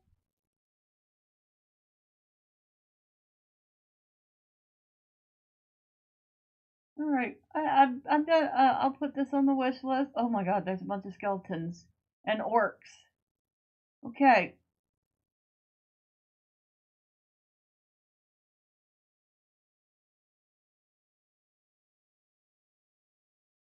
And that looks like an elf talking to an orc. That wouldn't happen in real life. Well, it wouldn't happen in real life because neither of them exist. But that's cute. I'll have to try the. Oh, okay. Let's download the demo for that. Let's try not to download too many more demos or I won't have any hard drive left.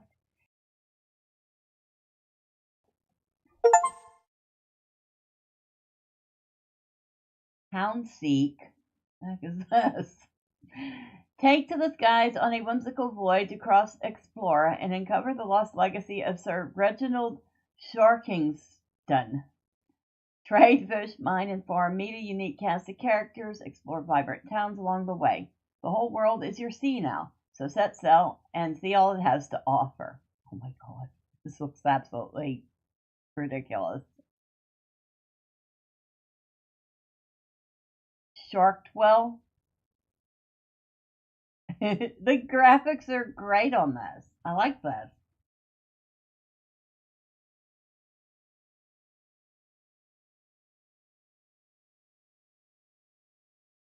Okay.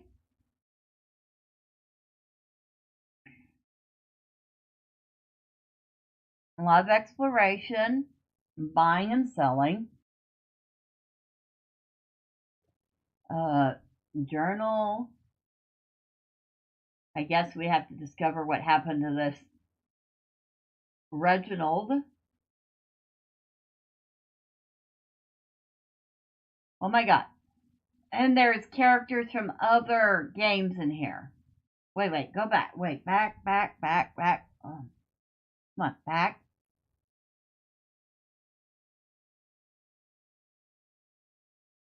So, companions. The little gator from the Little Gator game. The lamb from Cult of the Lamb. Claire from A Short Hike. And more.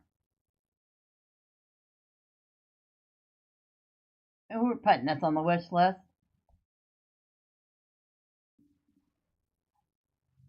And we will pick up the demo for this one too.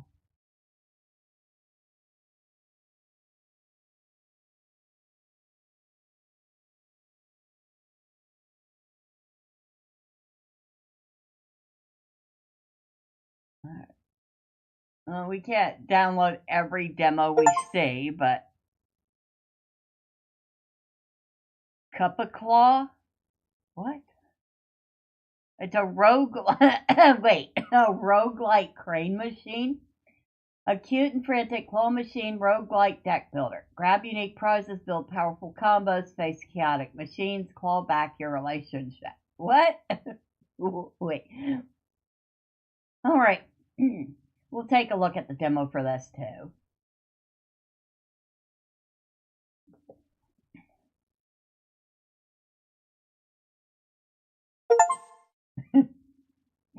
And I did mention I'm not downloading every single demo, right? It almost seems like I am.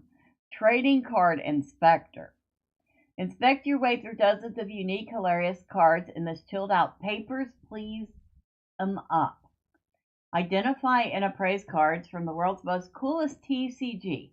Start your new job as an official Habibis Trading Card Inspector and uncover a tale of friendship, corporate espionage, and murder.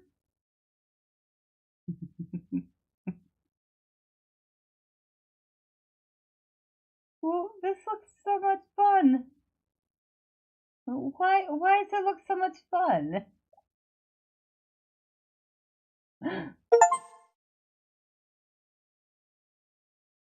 Gently pat. Now that one doesn't look fun. Y'all can get out of here with that one. Trifolium. What? The Adventures of Gary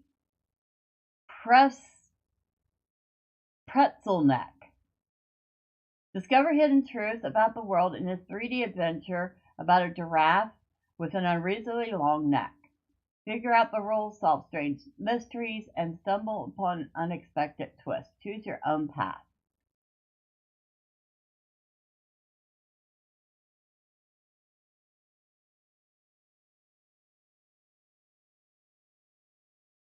So is it kind of like a snake game, but instead of being a snake, you're a giraffe, but you're all neck? Is that what I'm seeing here?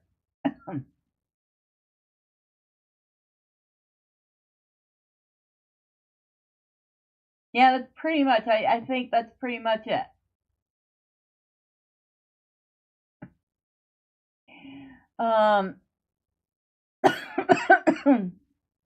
Actually looks interesting. All right. Again, let's try the demo.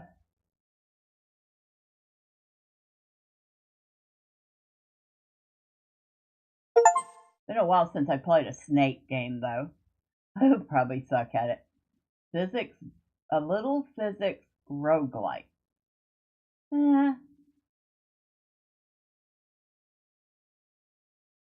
Another hexatile island game. I have way too many of those already.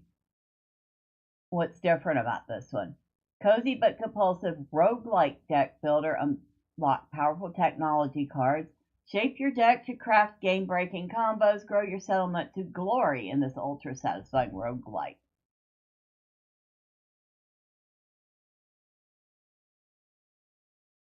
All right, we'll bite. We'll take a look at the demo.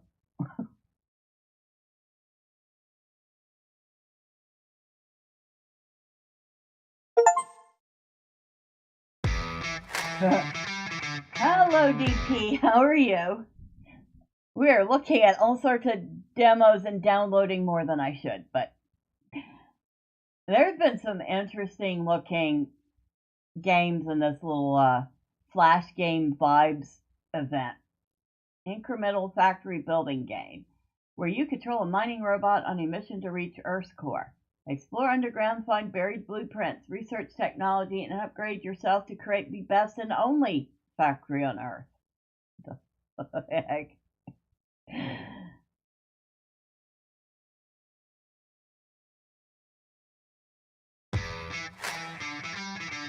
Take a look at King of the Dwarves. Okay, I will in a second. Let me go ahead. I'm going to down another demo to download.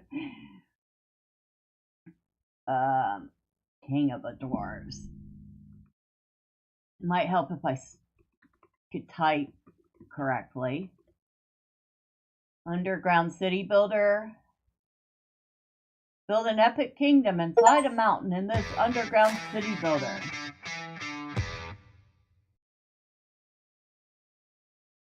Mine and build a fast procedurally generated 3D world. Gather resources, research technology. Train warriors and engineers. Forge weapons, fight monsters, and manage hundreds of units. Become the king of the dwarves. Yeah, I'm still streaming, Wolf. I have gone down a rabbit hole of games and demos. And DP70 is adding to that. We'll take a look at this demo too. All right. That's another game demo to download. Where were we? We were looking at demos.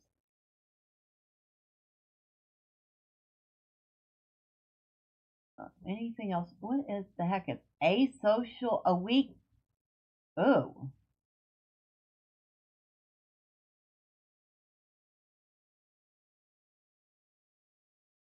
Okay. And try that download again. Maybe not. We'll try it later. Apparently it didn't want to download. Okay. A week in the life of asocial giraffe. Yeah, that one doesn't seem to want to download right now. A point-and-click adventure game about a giraffe attempting to live his day-to-day life while not talking to anyone.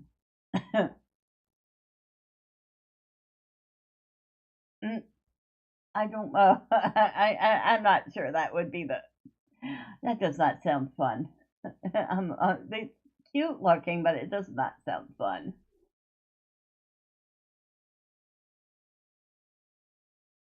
Jampacked is an incremental factory building game where you control a mining robot on a mission. Oh yes, I think I did download that one already.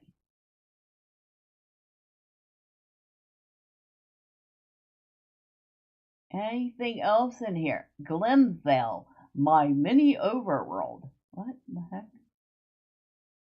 Bullethell is a solo cozy city builder with idle mechanics where you manage, decorate, and grow a charming MMO village.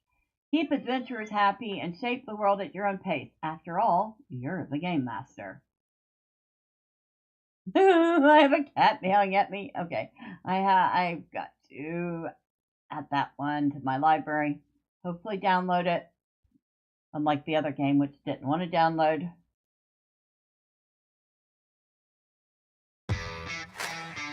Last night I messaged that I didn't have cable, so I couldn't watch the Super Bowl.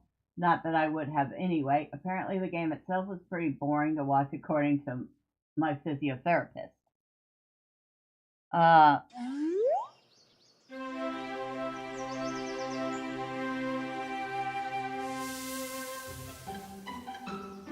Okay, we're gonna turn that down. We don't want any copyright claims. I guess it depends on which team you're rooting for. It seems like the the Seahawks had a reason to celebrate. They absolutely ground stomped the Patriots.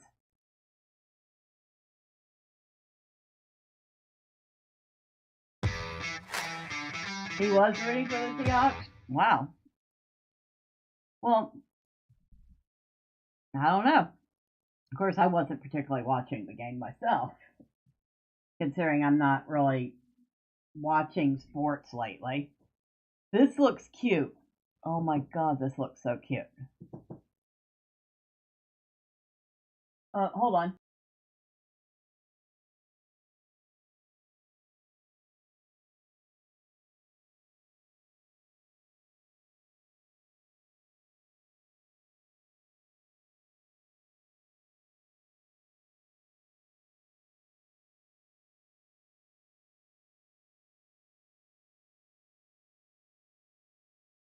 Alright, I was just told that it did have this kind of the feel of a mid-season game with two mediocre teams doing mediocre things. So it was a decent game, but it wasn't an exciting game. No, you were busy streaming, which was better.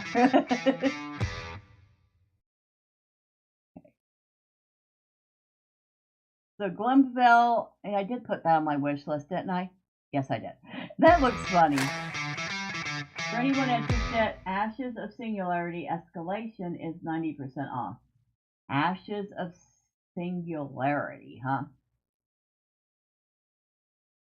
Alright, let me finish looking at this list of demos because we need it more, right? Slot or not? No. Pick me up. Nah. Crimson Horn. Tactical RPG Wargame Auto Battler. What? Pow Pow.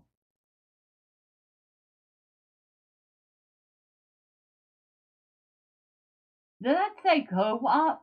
Welcome to the world of Pow Pow. Enjoy the freedom to explore, build, and create a cozy open world as a fluffy chef with a kitchen knife. Discover islands, take on quests, grow crops, find rare items, and decorate your restaurant. It does say co-op. Okay. Look at the Pow Pow demo.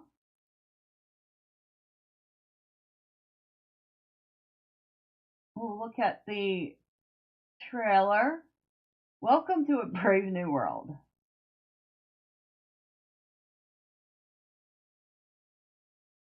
It's not running for some reason. Oh, there we go.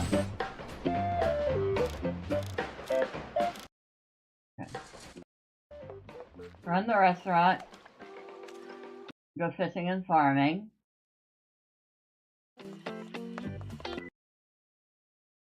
Wow, is that co-op? Up to 4 friends can help with quests. Okay. It's cute. Oh my god, it's incredibly cute.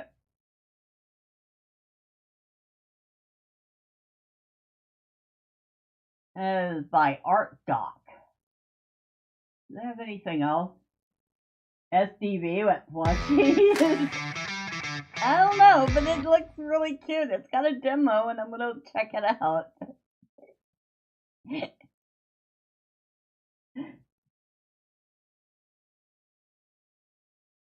And it says its release is Q2 of this year. So we'll see. We'll see if that's any good.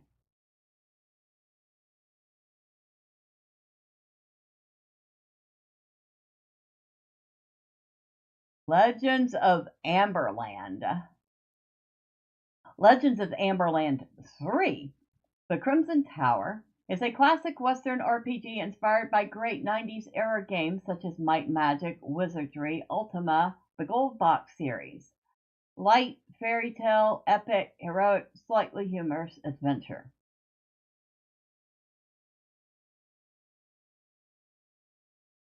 Alright, I'm not going to put this one on the wish list yet, but I will download it and check it out and see what that's like.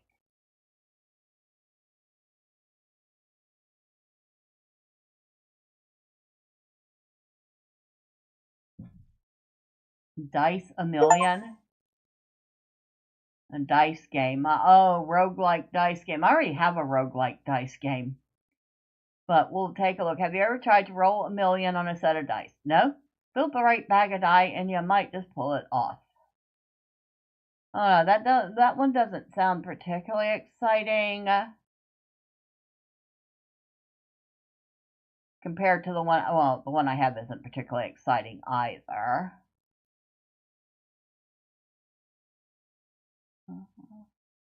Home Sugar, a village story. Story rich, single player action RPG.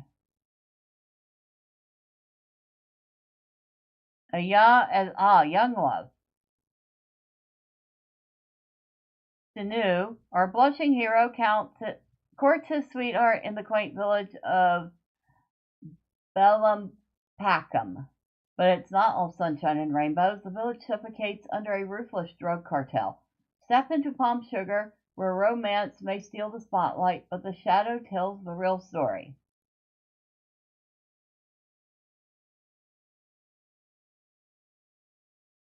What the heck did I just read? Not my type of game at all, but okay, whatever.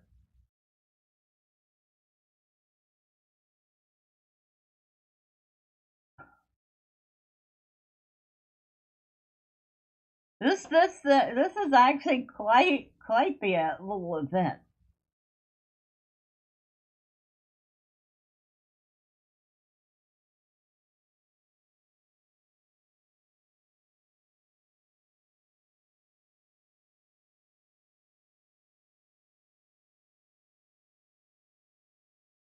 All right. Sorry about that. Of course, we have idols and clickers, which you can see I have a few of. I have this one called Instruction, which I don't think I've played. Plantera 2, you've seen me play this on stream before. Cast and Chill, which we should play that again sometime. That's a very beautiful idler game. Leica, I have that one. I think I showed that on a stream once. Cute, not really worth streaming because it would, quite frankly, be rather boring. The Greenening, which I played the demo of, was kind of interesting. I did not know I had this one. Just a Humble Swordsmith. It's a free game, casual game. Chonkers, which I talked about. It's a cute game if you like cats and you just want cats hanging out on your screen doing cat things while they grow so you can adopt them out to families.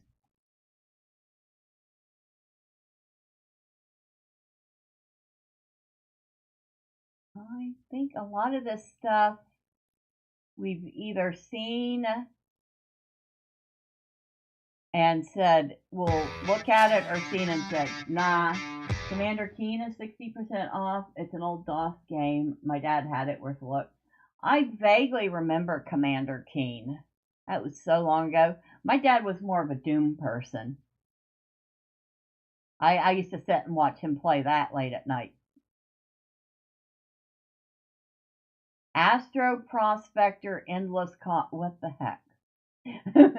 Endless Coffee is out. Build your ship. You like him already? Who? My dad or Wolf's dad?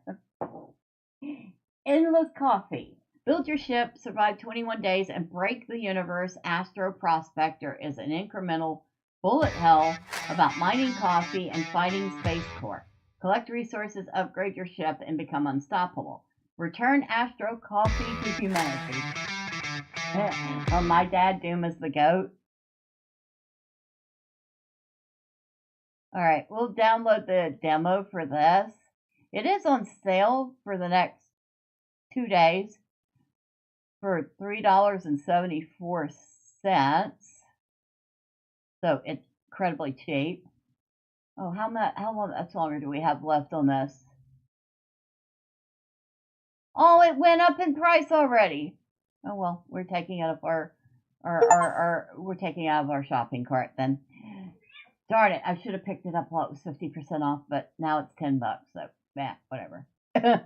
We'll wait until the next sale. And the last one under Idols and Clickers called Time is Honey.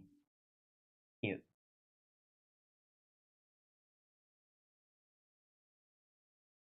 And I like that this is a very well organized event. So we've got cooking games. We've got packing games, packing and selling games. We have physics-based games. So you can kind of say, well, this is the type of game I like, and go find them. Definitely not my dad. He sucks. I also had Doom and Wolfenstein on his computer. He got them around original. Yeah, I played. I had a shareware floppy disk of Doom. So we're talking. I played Doom way back, and I remember playing Wolfenstein. I remember playing Quake, Rise of the Triad. Did I mention Duke Nukem? I was never more than mediocre at the games, but I had a ton of fun with them.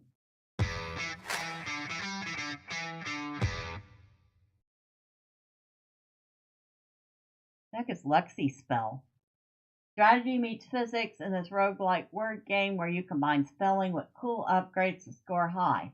Spell, merge, upgrade, cozy combinations, high score. Hippopotam, monstros, blah, blah, blah, blah. Back in my day, Doom, Wolfenstein, Duke were the rage. Yeah, well, I mean, that would have been back when I was in my 20s. So yeah. Yeah, I remember. I do remember. I'm tempted to. Sure, I'll join the playtest for this. I'll try it out.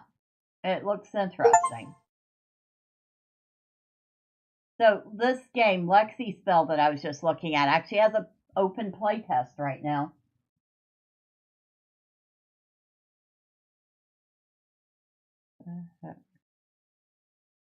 Sushi Cat Legacy Collection. He's round, he's hungry, he's back. Help your feline friend eat all the sushi and find love in this bundle of squishy puzzle classics. This collection includes the original Sushi Cat The Honeymoon, Sushi Cat 2 The Great Parade, Sushi Catapult, and more. Catapult, oh my god. After a while, CNC Generals and CS came and took over. This looks so cute. Oh my god, this looks so cute. Okay. I'm done going goo goo gaga over the cat game. Management games. So, incredibly well organized event here. I'm like, kudos to the people who put this together because they went through a lot of thought and effort to make this nice. You know? Another brick in the mall.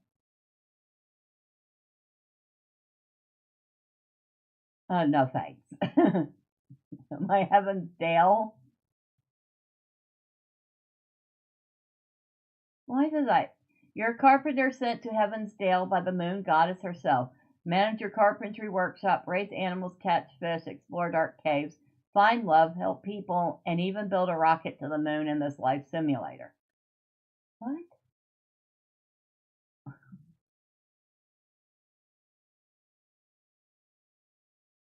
I mean, it looks kind of cute. It does look kind of cute. It's got a demo. We'll try looking at the demo. Oh my god, I'm going to be looking at so many demos over the next couple of days.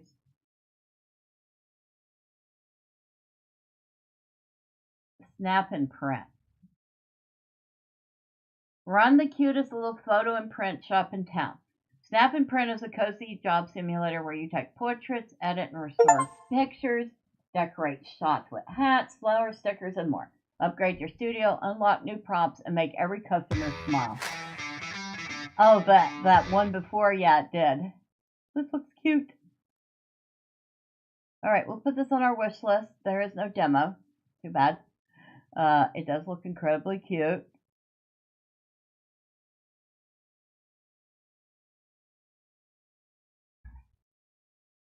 But there's just so many things in this. I mean, I'm kind of surprised that there is so much. Like I said, they put a lot of thought and effort into creating this event. They must have gone through so many different games. Last gas station. Cute.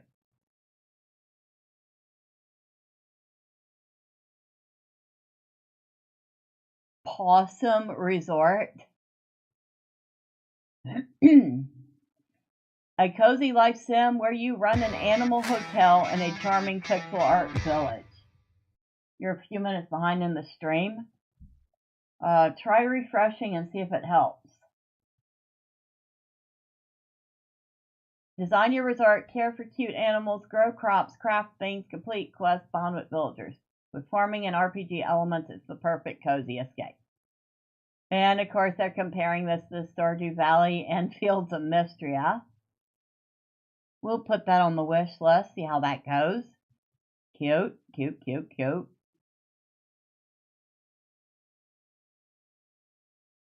Alright, I think this is going to be the last one we look at because cats. Catch a train to Cat Isle. In this cozy pixel art management game, build restaurants, expand and decorate the town. Figure out your cat's needs as they dine, shop, explore, and turn the island into their perfect home. Cute. Very cute. All right. Now, DP, somebody wanted me to look at something.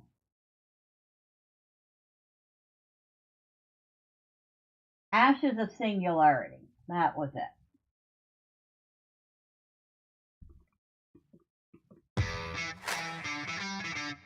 Which is probably apparently not on this on Steam. I'll have to look off Steam. All right. It keeps buffering. You kept buffering when I tried to stick to live. Huh. Weird. Oh. Okay. But yeah, absolutely. I recommend checking out this third-party event / Game Vibes. I did not go through hardly all of these games. There's a ton of them. You might find something here that you want to try out. But it's an excellent event, probably one of the better ones I've seen done. And holy smokes, it is 1:30 in the afternoon. I have not even had breakfast, so I would love to have some lunch now. And there's some leftover roast and vegetables for me to eat, so I'm going to do that. But I do want to thank everybody that stopped by. Special thank you to Wolf thank you for hanging out for so long. I hope your appointment went well. Thank you to DP for hanging out and for the chat and for the game suggestions. Always appreciate you. And we are doing Stardew Valley again this Wednesday, right? And thank you to Alan C for popping in and saying hi. Always appreciate you coming in. Ashes of the Singularity. I looked. It didn't show up. Oh, there it is. All right. And before we go, we'll take a look at this. Massive scale real-time strategy game where you command entire armies on a dynamic battlefield. Conquer multiple worlds across single-player campaigns or play with your friends in multiplayer combat. Interesting. Also, it does have a lot of DLC. I'll put that on the wish list. Take a look at it. I see it is 90% off, so we'll definitely take a look. Oh, and another event, a Steam PvP Festival. We'll take a look at that tomorrow for you PvP fans. Not my stick, but we'll take a look at it. But once again, thank you everybody that stopped by today. I appreciate each and every one of you. For those of you who popped in and out or you stuck around and lurked, well, thank you too. Next time, say hi. I promise I don't bite. But with all that being said, I am starving. I'm going to go eat some lunch. You lovely people have a wonderful day, evening, or night, wherever you're at. Until next time, bye for now.